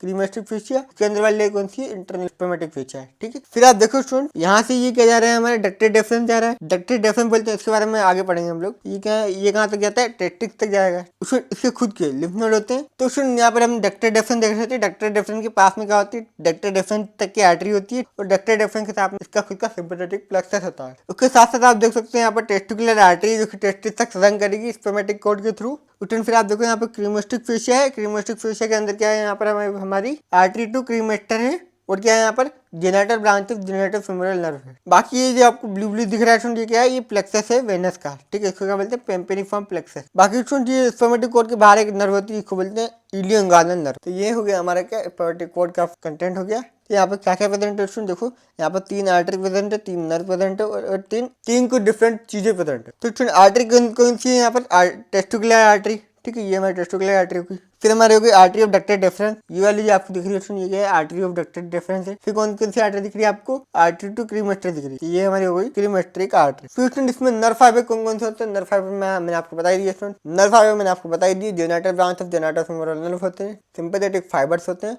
और इलियोइंग्वानल नर्व होती है। उसके बाद 3 अदर रिस्ट्रिक्टिव कौन से प्रेजेंट है यहाँ पर हमारे पास में, एक डक्टेड डिफरेंस, ठीक है, तो ये हो गया हमारा डक्टेड डिफरेंस।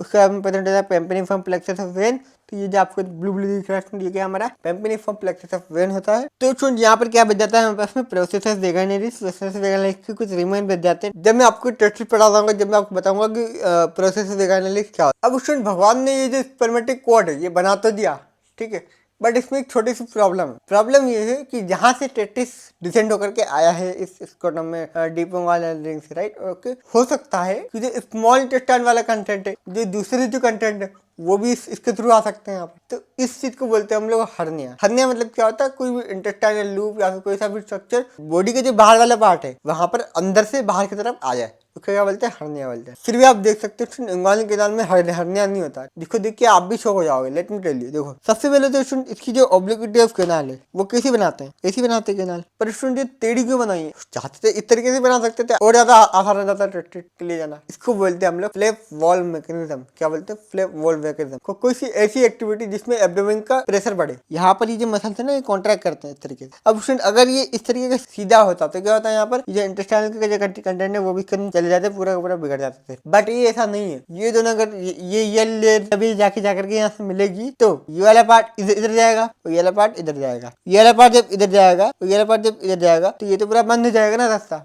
जा ही नहीं पाएगा कुछ भी इधर से इधर। इसी को बोलते हैं हम लोग फ्लैप वॉल मैकेनिज्म। वो चाहते थे स्टूडेंट सीधा सीधा बना देते, इस तरीके से बना देते, यहाँ से टेस्ट बाहर आ जाता है। बट जब भी हम खाते हैं या फिर जब हम फ्रेश होने जाते हैं तब तो क्या होता है, यहाँ पर वो जो एब्डोमिनल की जो मसल है वो कॉन्ट्रैक्ट करेगी। अगर ये यहाँ पे कॉन्ट्रैक्ट करेगी, यहाँ पे कॉन्ट्रैक्ट करेगी, तो ये कहाँ पे जाएगी, ये कहाँ पे जाएगी स्टूडेंट, ऊपर चल जाती है। ऊपर चल जाएगी तो क्या बन जाएगा यहाँ पर, लेकिन यहाँ पर एक होल बन गया। इंटेस्टाइन का जो कंटेंट है वो यहाँ से बाहर आ सकता है, लीक कर सकता है। बट इंग्वानल कैनाल भगवान ने खास चीज डाली है। देखो यहाँ पर मैं आपको समझाता हूँ किस तरीके से हमारा इंग्वानल कैनाल कैसा है स्टूडेंट, ऑब्लिक है। ये कैसा होता है, ऑब्लिक होता है। और अब ये क्या है, हमारा इंग्वानल कैनाल है स्टूडेंट। अब देखना आप ध्यान से, अगर ये कॉन्ट्रैक्ट होगा यहाँ से तब क्या होगा, यहाँ पर देखो, यहाँ पर ये अगर कॉन्ट्रैक्ट हुई मसल तो क्या होगा, इस तरीके से जाके लग जाएगी। तो यहाँ पे कैसा होल क्रिएट नहीं हुआ। अगर यहाँ पे होल क्रिएट नहीं हुआ तो वहाँ पे क्या होगा, वहाँ पे कोई सा भी स्ट्रक्चर जो है वो पास नहीं कर पाएगा, ऑब्लिक्विटी है। इसकी वजह से क्या होता है, ये फ्लैप वॉल मैकेनिज्म होता है। फिर आप देखो स्टूडेंट जो सुपरफिशियल रिंग इंग्वानल रिंग होती है, ये हमारी सुपरफिशियल इंग्वानल रिंग है। यहाँ पर हमको देखते हुए मिलता है कॉन्जन टेंडन और रिफ्लेक्टेड पार्ट ऑफ इंग्वानल लिगामेंट। तो ये दोनों क्या कर रहे थे, गार्ड कर रहे थे सुपरफिशियल इंग्वानल रिंग को, जिसकी वजह से हर्निया प्रिवेंट हो जाता है। उसी तरीके से जो डीप इंग्वानल रिंग है इसको गार्ड कर रहे थे इंटरनल ऑब्लिक और ट्रांसवर्स एब्डोमिनल मसल। उसके बाद में आता है हमारा शटर मैकेनिज्म। शटर मैकेनिज्म में क्या है, देखो स्टूडेंट, इंटरनल ऑब्लिक और ट्रांसवर्स एब्डोमिनल मसल जाती है रूफ से फ्लोर तक कॉन्ट्रैक्शन कर देते हैं, जिसकी वजह से क्या होता है, पूरी जो लेयर होती है वो इस तरीके से बंद हो जाती है। पूरा बंद हो गया तो क्या होगा, कोई सा भी कंटेंट है वो बाहर नहीं निकल पाएगा। इसको बोलते हैं शटर मैकेनिज्म। तो स्टूडेंट यहाँ पर देखो आप वॉल मैकेनिज्म, ये हमारी क्या है, क्रीमेस्टर मसल है। ये हमारी कौन सी मसल है, ये क्रीमेस्टर मसल है। अब उसको जब क्रीमेस्टर मसल कॉन्ट्रैक्ट करेगी तो ये जो स्पर्मेटिक कॉर्ड है ये पूरी कहाँ पे आ जाएगी, यहाँ पर सुपरफिशियल रिंग पे आ जाएगी। तो सुपरफिशियल रिंग को ये बंद कर देगी, जिसकी वजह से जो पूरा कंटेंट यहाँ से यहाँ पे नहीं आ पाएगा। तो इस तरीके से हर्निया का प्रिवेंट किया जा सकता है। फिर आप देखो सुन यहाँ पर slit wall mechanism. Slit wall mechanism में क्या होता है, ये जो एक्सटर्नल ऑब्लिक मसल है इस तरीके से यहाँ से खसक जाती है और ये भी यहाँ से खसक जाती है, ये दोनों आपस में आकर के बंद हो जाते हैं। इसको क्या बोलते हैं, स्लिट वॉल मैकेनिज्म बोलते हैं, जिसमें कि एक्सटर्नल ऑब्लिक मसल जब कॉन्ट्रैक्ट करती है तो सुपरफिशियल रिंग का जो क्लोरा है वो पास में आ जाता है एक दूसरे के, तो वो एक दूसरे को बंद कर देते। तो इसको बोलते हैं हम लोग स्लिट वॉल मैकेनिज्म। बाकी हार्मोन भी इन्वॉल्व होते हैं इन मैकेनिज्म को मेंटेन करने के लिए, ठीक है, उनकी मसल टोन को मेंटेन करने के लिए। तो ये 7 पॉइंट है जो आपको लिख करके आने इंग्वानल कैनाल के, ये सारे 7 पॉइंट आपको एग्जाम में लिखने पड़ेंगे। तो इसको लिखना मत बोलना, ये बहुत इंपॉर्टेंट टॉपिक है। नाउ अब हम पढ़ने जा रहे हैं क्लिनिकल एनाटॉमी के बारे में। अगर एब्डोमिनल वॉल है वो वीक पड़ जाता जाती है, कमजोर पड़ जाती है, उसके थ्रू क्या होता है, ये जो विस्कस होता है, ग्रेटर मोमेंटम, लेसर मोमेंटम वगैरह वगैरह इंटरस्टाइड होती है, इनके जो लूप होते हैं ये अंदर चल जाते हैं, तो प्रोट्रूजिंग कर जाते हैं, प्रोट्रूड कर जाते हैं, अंदर की तरफ धस जाते हैं, उसको क्या बोलते हैं, हम लोग हर्निया बोलते हैं। उसमें जो एब्डोमिनल कंटेंट का हर्निया हो जाता है इंग्वानल कैनाल के थ्रू, उसको बोलते हैं हम लोग इंग्वानल हर्निया। उसमें एक होता है इनडायरेक्ट इंग्वानल हर्निया और एक होता है डायरेक्ट इंग्वानल हर्निया। तो जो इनडायरेक्ट वाला है उसमें क्या होगा, इसमें क्या किया इसने, ये जो लेयर थी उसी पे प्रोट्रूड कर गई, इसको क्या बोलते हैं डायरेक्ट इंग्वानल, मतलब डायरेक्टली यहाँ पे प्रोट्रूड कर गई। जबकि ये जो इनडायरेक्ट हर्निया इसमें क्या होता है, इसमें जो इप्पमेटिक कोड होती है इसके अंदर घुस जाती है, तो इसको क्या बोलते हैं हम लोग इनडायरेक्ट इंग्वानल हर्निया, इनडायरेक्ट या फिर ओब्लिक इंग्वानल हर्निया। ठीक है, इसमें इसका पार्ट कैसा होता है, देखो नंबर 1 ये कहाँ पे चली जाती है, इप्पमेटिक कोड के अंदर चली जाती है, और इप्पमेटिक कोड भी कहाँ से कहाँ तक होती है, हमारी डीप इंग्वानल रिंग से सुपरफिशियल इंग्वानल रिंग तक होती है। ओके राइट, इंग्वानल कैनाल होता है, तो यहाँ पर हमको लिखना पड़ेगा डीप इंग्वानल रिंग, फिर हमको लिखना पड़ेगा इंग्वानल कैनाल, फिर हमको लिखना पड़ेगा सुपरफिशियल इंग्वानल रिंग, फिर लास्ट में लिख देना जो इंटेस्टाइन है वो डिसेंड कर जाती है इंटेस्टाइन में, अंदर तक घुस जाती है। इसका कॉज क्या है, cause student persistence of processus vaginalis, ये कॉन्जेनिटल डिफेक्ट होता है, यानी कि जब प्रोसेसिस वेगानल सेल लेयर जो होती है वो वहाँ पर बनी हुई रहती है, वहाँ से हटती नहीं है, परसिस्टेंट रहती है, इसके कारण क्या होता है यहाँ पर इनडायरेक्ट इंग्वानल हर्निया हो जाता है। ये इनडायरेक्ट इंग्वानल हर्निया जो है ये खास तौर पे ये जो इन्फेंट होते हैं, चिल्ड्रन होते हैं और यंग एडल्ट होते हैं उनमें सबसे ज्यादा देखने को मिलता है। और अगर इसकी नेक जो वो नैरो हो गई, स्ट्रेंगुलेशन हो जाएगा या फिर ऑब्स्ट्रक्शन का रिस्क जो बढ़ जाएगा, ठीक है, अगर ट्रीटमेंट नहीं किया गया था। उसमें अब जो इंटेस्टाइनल का लूप है वो कहाँ पर है, इप्पमेटिक कोड में, राइट। तो इप्पमेटिक कोड की जितनी भी लेयर होगी वो सारी कवरिंग में आ जाएगी, वो आपको लिखनी पड़ेगी कवरिंग में। ये मत लिख देना स्टूडेंट, सेम है इप्पमेटिक कोड कवरिंग, इप्पमेटिक कोड की जो कवरिंग है वो यहाँ पर लिखनी है। और उसमें जो इनडायरेक्ट इंग्वानल हर्निया होता है ये कैसा होता है, डायरेक्ट हर्निया से ज्यादा कॉमन होता है। यार डायग्राम में देख सकते हो इस तरीके से ये जो लूप जो है इप्पमेटिक कोड के अंदर घुस जाता है, डीप इंग्वानल रिंग और सुपरफिशियल इंग्वानल रिंग की धज्जियां उड़ा देता है। नाउ अब हम पढ़ने जा रहे हैं यहाँ पर डायरेक्ट इंग्वानल हर्निया। देखो यहाँ पर एक ट्रायंगल होता है, इसको बोलते हैं हेसलबेट ट्रायंगल। उसमें ये हमारी इंग्वानल रिंग है, इंग्वानल रिंग के मिडिल थर्ड पार्ट पे इसमें ऊपर की साइड पे एक ट्रायंगल नजर आएगा, जिसको हम क्या बोलते हैं, हेसलबेट ट्रायंगल। क्या बोलते हैं उसको, हेसलबेट ट्रायंगल। ये इसका लेटर पार्ट, ये इसका मिडिल पार्ट, ठीक है। तो ये जो आपको रीजन दिख रहा है ये हमारा क्या है, ट्रायंगल ऑफ हेसलबेट है। ये ट्रायंगल दिख रहा है ना, ये वाला एरिया है, ठीक। अब देखो उसमें लिखा कोस क्या है, कोस वही है, पोस्टीरियर वॉल में वीकनेस आ जाती है और इसमें जो एज है वो थोड़ी ओल्ड होती है, ओल्डर मैन में होती है ये, ठीक है। इसमें क्रोनिक कफ, स्ट्रेनिंग और इनलार्ज प्रोस्टेट ग्लैंड की वजह से हो जाता है। उसमें इनडायरेक्ट इंग्वानल हर्निया में हमने पढ़ा था कि जिसकी नेक होती है वो नैरो होती है, जबकि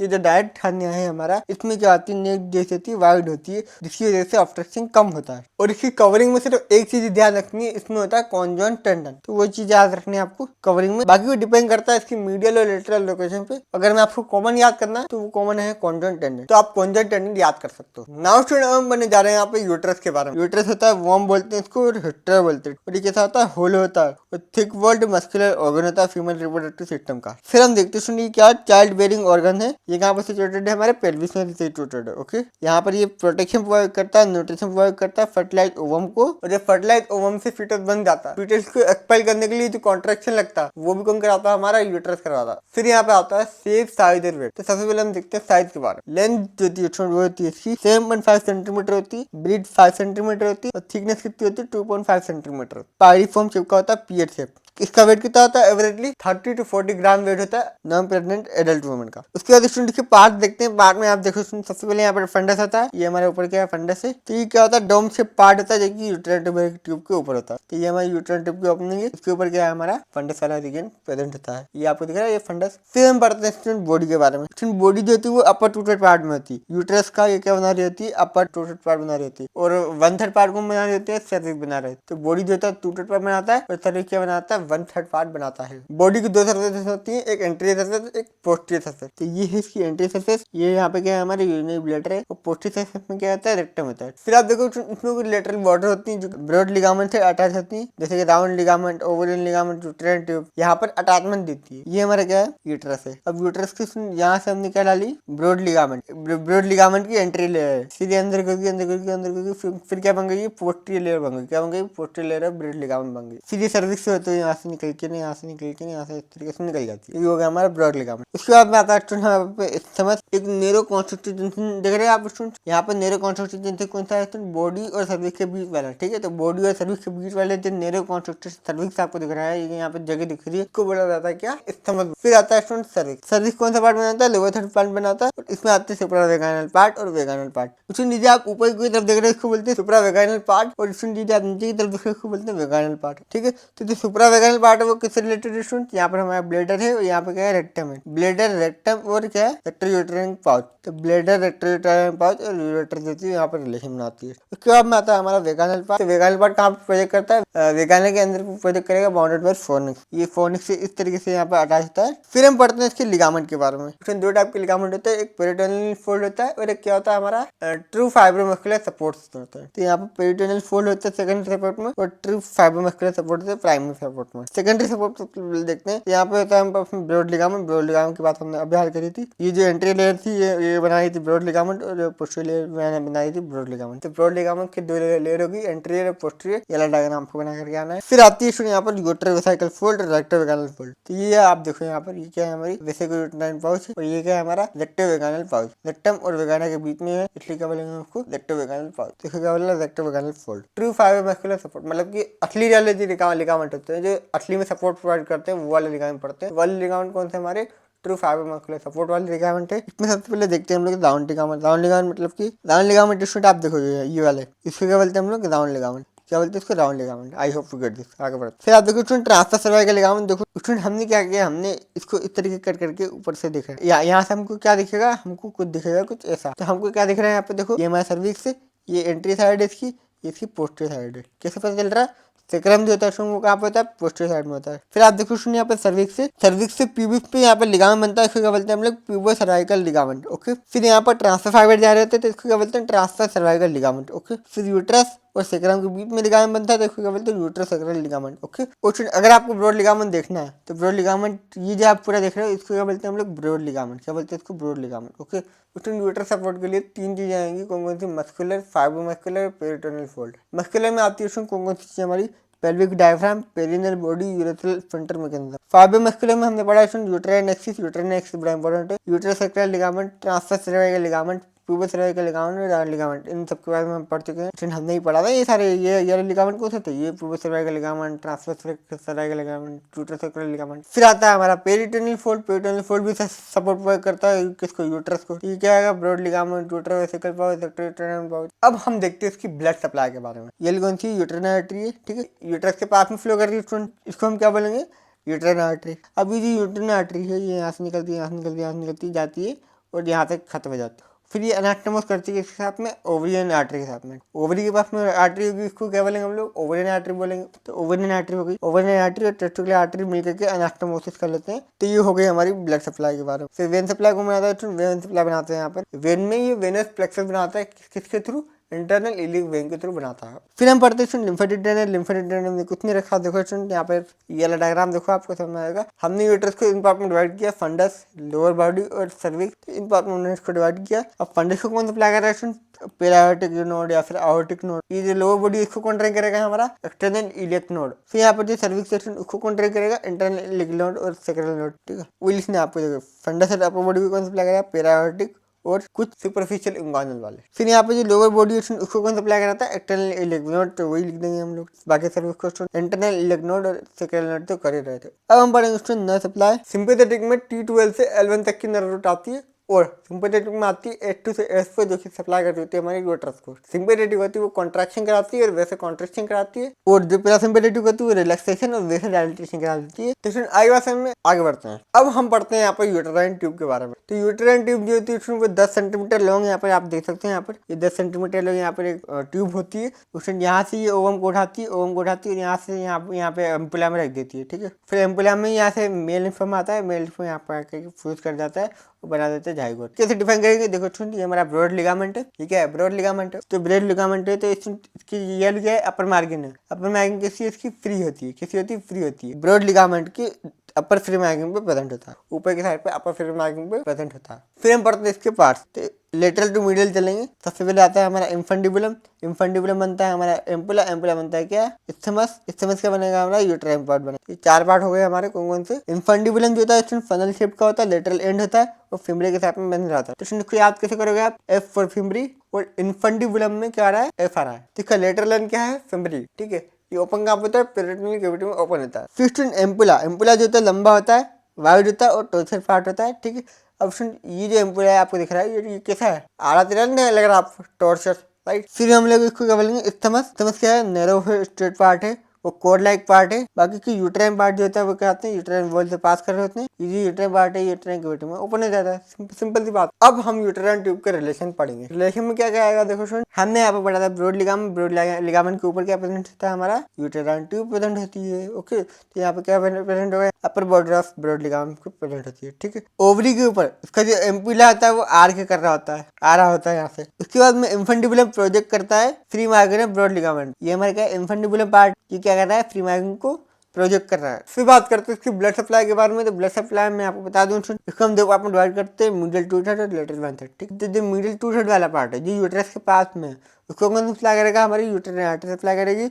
और जो लेटरल वन थर्ड है यानी कि जो ओवरी के पास में, उसको कौन सप्लाई करेगी, हमारी ओवरियन आर्टरी सप्लाई करेगी। फिर वेनस सप्लाई में क्या होता है, वेनस सप्लाई में ये जो यूट्रस ट्यूब होती है इसमें से छोटी छोटी वेन आ रही होती है। ओके, जो कि ड्रेन किसमें कर रही होती है, यूट्राइन वेन और ओवरियन वेन में ड्रेन कर देती है। ठीक है, लिम्फेटिक ड्रेनेज देख लीजिए। लिम्फेटिक ड्रेनेज अभी तक मैंने आपको पूरा बताया, सेम होती है, पेरा आवर्टिक नोड से होगी। इसका जो स्टेमस वाला पार्ट होता है वो किससे ड्रेन होता है, सुपरफिशियल इंगानल नोड से ड्रेन होता है। अब हम पढ़ते हैं यहाँ पे क्लिनिकल एनाटॉमी के बारे में। अब क्वेश्चन क्लिनिकल एनाटॉमी में आपको बता दूं, दो क्लिनिकल एनाटॉमी बनती है यहाँ पर। एक होता है प्रोलेप्स ऑफ यूट्रस, एक होता है यहाँ पर फिब्रेट। ठीक है, यानी कि कैंसर। तो सबसे पहले हम पढ़ते हैं यहाँ पर prolapse of uterus. Prolapse of uterus का मतलब होता है यूट्रस का जो सपोर्टिंग सिस्टम है वही ढह गया। ये आप देख रहे हैं यहाँ पे लिगामेंट, इन ये सारे किसी काम के अंदर है। जब ये किसी काम के अंदर रहेंगे तो क्या होगा, जो यूट्रस है अपनी पोजीशन पर होल्ड था वो क्या हो जाएगा, डगमगाना चालू हो जाएगा। वो जो यूट्रस है वो वेगाना के थ्रू बाहर आ जाएगा, डिसेंड कर जाएगा। तो यहाँ पे कोज क्या है, कोज यहाँ पे ये कि यूट्रस का सपोर्ट वीक पड़ जाता है। ये सारे लिगामेंट जो होते हैं वो क्या होते हैं, कमजोर पड़ जाते हैं। फिर इसका मैकेनिज्म क्या होता है, अगर सपोर्ट गिर गया तो यूट्रस डिसेंड कर जाएगा वेगाना के थ्रू। इसके कॉमन केस क्या होते हैं, रिपीटेड चाइल्ड बर्थ। मैं अभी इतना धीरे क्यों बोल रहा हूँ, इतना बोरिंग तरीके से क्यों पढ़ा रहा है, क्योंकि इसमें अभी रात हो गई, रात का टाइम है। कितने बज रहे हैं आप देख सकते हैं यहाँ पर टाइम, रात के 3:30 बज रहे हैं और मैं कंटिन्यूसली अभी लेक्चर बना रहा हूँ, तो इसलिए थोड़ा सा बोरिंग हो सकता है। तो अभी थोड़ा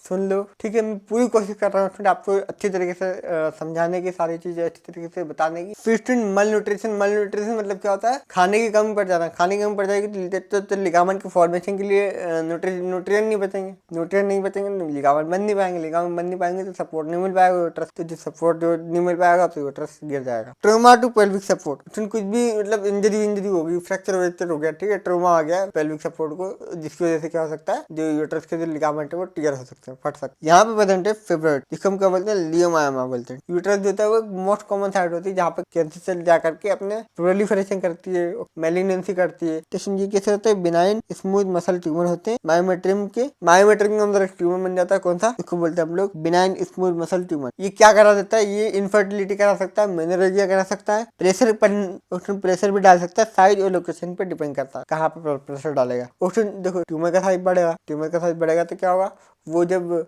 फैलेगा तो कोई स्पेस नहीं मिलेगी तो क्या बनाएगा, वो प्रेशर बनाएगा ना, इसे जाने की कोशिश करेगा बाहर की तरफ। तो यहाँ पर हमारा हो गया यूट्रस खत्म। अब हम पढ़ेंगे टेस्टिस के बारे में। नाउ स्टूडेंट हम पढ़ने जा रहे हैं यहाँ पर टेस्टिस के बारे में। तो टेस्टिस आपको पता है स्टूडेंट मेल में होता है, तो ये फीमेल में जो ओवरी होती है उसके होमोलोगस होता है। तो मेल गोलार्ड होता है और फीमेल में जो ओवरी होती है उससे होमोलोगस होता है। टेस्टिस होता है वो क्या करता है, हमारा स्पर्मेटोजोआ और टेस्टोस्टेरोन हार्मोन को प्रोड्यूस करने में हेल्प करता है। उसके बाद में इसकी सिचुएशन और ओरिएंटेशन देख लेते हैं। टेस्टिस जो होता है वो स्क्रोटम में इंक्लोज होता है, लेयर्स होती है बहुत सारी, हमने पढ़ी थी। कौन सी लेयर होती है आपने बताएंगे, एक्सटर्नल स्पर्मेटिक फेशिया, क्रीमेस्टिक फेशिया और इंटरनल स्पर्मेटिक फेशिया। उसमें जो टेस्टिस होता है वो हमारे एब्डोमेन में प्रेजेंट रहता है। एब्डोमेन से फिर वो स्पर्मेटिक कॉर्ड के थ्रू हमारा जो स्क्रोटम है वहां पे आ जाता है। और ये क्या करता है, ऑब्लिकली लाई करता है, मतलब थोड़ा सा टिल्टेड होता है, थोड़ा सा टेढ़ा होता है। यहाँ पे भी आपको दिख रहा है थोड़ा सा टेढ़ा है, राइट। इसका जो पोल होता है वो क्या होता है, फॉरवर्ड होता है और लेटरली होता है। लेफ्ट टेस्टिस जो होता है राइट टेस्टिस के कंपेरिजन में थोड़ा सा नीचे होता है, राइट। तो हमने यहाँ पे लिख लिया left testis slightly lower than the right. Fifth आप देखो ये ओवल शेप का होता है और साइड टू साइड कंप्रेस्ड होता है, आप देख सकते हो डायग्राम में। फिफ्थ इसकी साइज देखते हैं, साइज में लेंथ में क्या है, लेंथ में देखो 3.75 सेंटीमीटर की लेंथ होती है। इसकी ब्रीथ कितनी होती है, 2.5 सेंटीमीटर। थिकनेस कितनी होगी, 1.8 सेंटीमीटर होती है। फिर स्टूडेंट इसका वेट कितना होता है,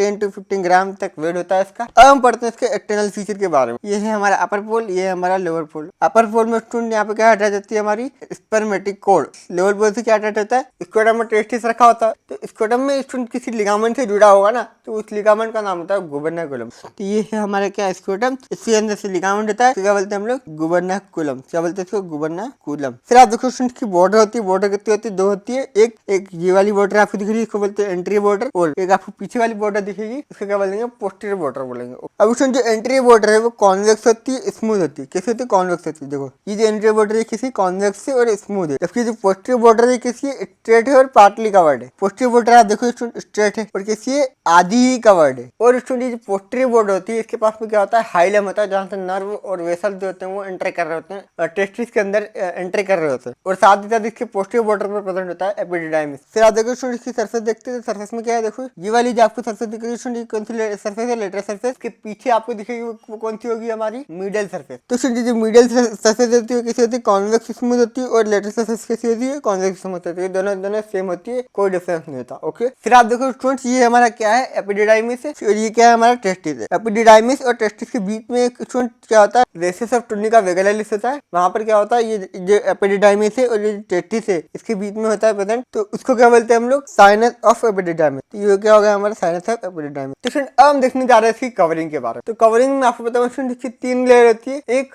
टुनिका वेगाइनलिस, एक टुनिका अल्बुगिनिया और एक टुनिका वस्कुलोसा। तो टुनिका वेगाइनलिस देती है किसी होती है, सीरियस कवरिंग होती है। राइट स्टूडेंट, सबसे बाहर वाली कौन सी होगी, टुनिका वेगाइनलिस, उसके अंदर वाली कौन सी होगी, टुनिका अल्बुगिनिया, और उसके अंदर वाली कौन सी होगी, टुनिका वस्कुलोसा। ये वाली जो आपको लेयर दिख रही है ना, ये वाली कौन सी है हमारी, यस टुनिका वेगाइनलिस है। 2 लेयर होती है, एक पेराइटल होती है, एक विसरल होती है। पेराइटल कौन सी होगी स्टूडेंट, बाहर वाली होगी, और विसरल कौन सी होगी, अंदर वाली होगी। के पार्ट होते हैं 2, पेराइटल और विसरल, कैविटी के अंदर होते हैं। स्टूडेंट टेस्टिस को पूरा कवर करती है पोस्टीरियर बॉर्डर को छोड़ करके। तो आप देख सकते हैं यहाँ पे इसने इसको कवर नहीं किया। क्यों नहीं किया, क्योंकि यहाँ पे आ रहे थे ब्लड वेसल्स, आर्टरी ये सब आ रहे थे। तो ये क्या है, ये क्या है, टेस्टिस का हाइलम है, यहाँ से आर्टरी वेसल सब नर्व सब पास कर रहे हो। फिर हम पढ़ते हैं टुनिका अल्बुगिनिया के बारे में। टुनिका अल्बुगिनिया जो होता है डेंस होता है, थिक फाइबरस कोट होता है, और ब्लू व्हाइट कलर का होता है। आप देख सकते हैं ये हमारा क्या है, ब्लू व्हाइट कलर का क्या है, टुनिका अल्बुगिनिया है। टेस्टिस को सेप्टा में डिवाइड कर देता है, जिसकी वजह से 200 से 300 विषय देखने को मिलते हैं, जो आपने एनसीईआरटी में पढ़ा होगा। अब स्टूडेंट फिर हम पढ़ते हैं यहाँ पर टुनिका वस्कुलोसा। टुनिका वस्कुलोसा जो होती है इनरमोस्ट लेयर होती है, वस्कुलर कोट होती है, टुनिका अल्बुगिनिया के नीचे होती है। ये टुनिका अल्बुगिनिया, इसके नीचे क्या है, टुनिका वस्कुलोसा है। स्टूडेंट टेस्टिस के पास में 200 से 300 लोब होते हैं, और ये डिफरेंशिएट किससे होते हैं, सेप्टा से होते हैं। और हर एक लोबुल के पास में 2 से 3 सेमिनिफेरस ट्यूब्यूल होती है। 2 से 3 क्या है यहाँ पर, सेमिनिफेरस ट्यूब्यूल प्रेजेंट है। तो यहाँ पर आप देख सकते हैं ये हमारा क्या है,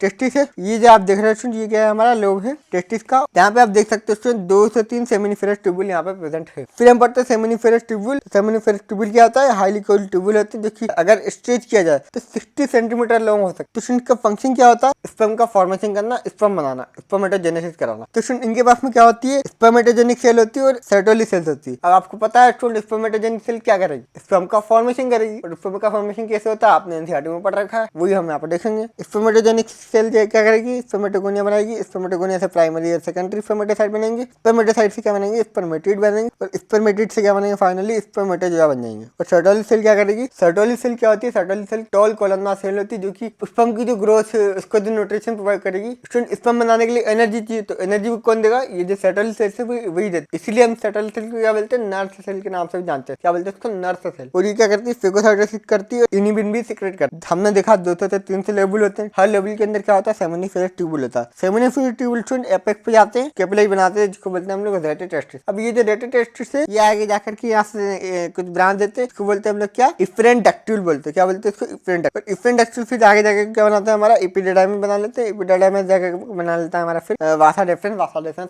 स्पर्मेटिक कोट से बाहर निकल जाता है। समय तो किस तरीके से होता है, तो आप देख सकते हैं, आप वही चीज हम लिखिए, इंटरस्टिशियल सेल ऑफ लेडी क्या है, कनेक्टिव टिश्यू में प्रेजेंट होते हैं सेमिनिफेरस ट्यूब्यूल के अंदर, और इसका काम क्या होता है, टेस्टोस्टेरोन को रिलीज करना। उसके बाद हम पढ़ते हैं स्ट्रेट ट्यूब्यूल। स्ट्रेट ट्यूब्यूल क्या होता है, ट्यूबुला इरेक्टी होती है। तो सारे के सारे जो सेमिनिफेरस ट्यूब्यूल है वो एक जगह पे इकट्ठा हो जाते हैं, एक जगह पे कॉन्सेंट्रेटेड हो जाते हैं। तो आप देखो यहाँ पर ये जो आपको स्ट्रेट ट्यूब्यूल दिख रही है, इसको बोलते हैं स्ट्रेट ट्यूब्यूल। कहाँ पे कंसंट्रेटेड होंगे, वो एपेक्स पे कंसंट्रेटेड होंगे, और फिर कहाँ पे एंटर करेंगे, मीडियास्टिनियम ऑफ टेस्टिस में। फिर ये क्या बनाते हैं, रेटेड टेस्टिस। देखो तो ये इसका मीडियास्टिनियम। अब मीडियास्टिनियम क्या बनाते हैं, ये network of inter communicating channel बनाते हैं। ये एक दूसरे से मिल जाते हैं, इंटर कम्युनिकेटिंग चैनल बना लेते हैं मीडियास्टिनियम में ही।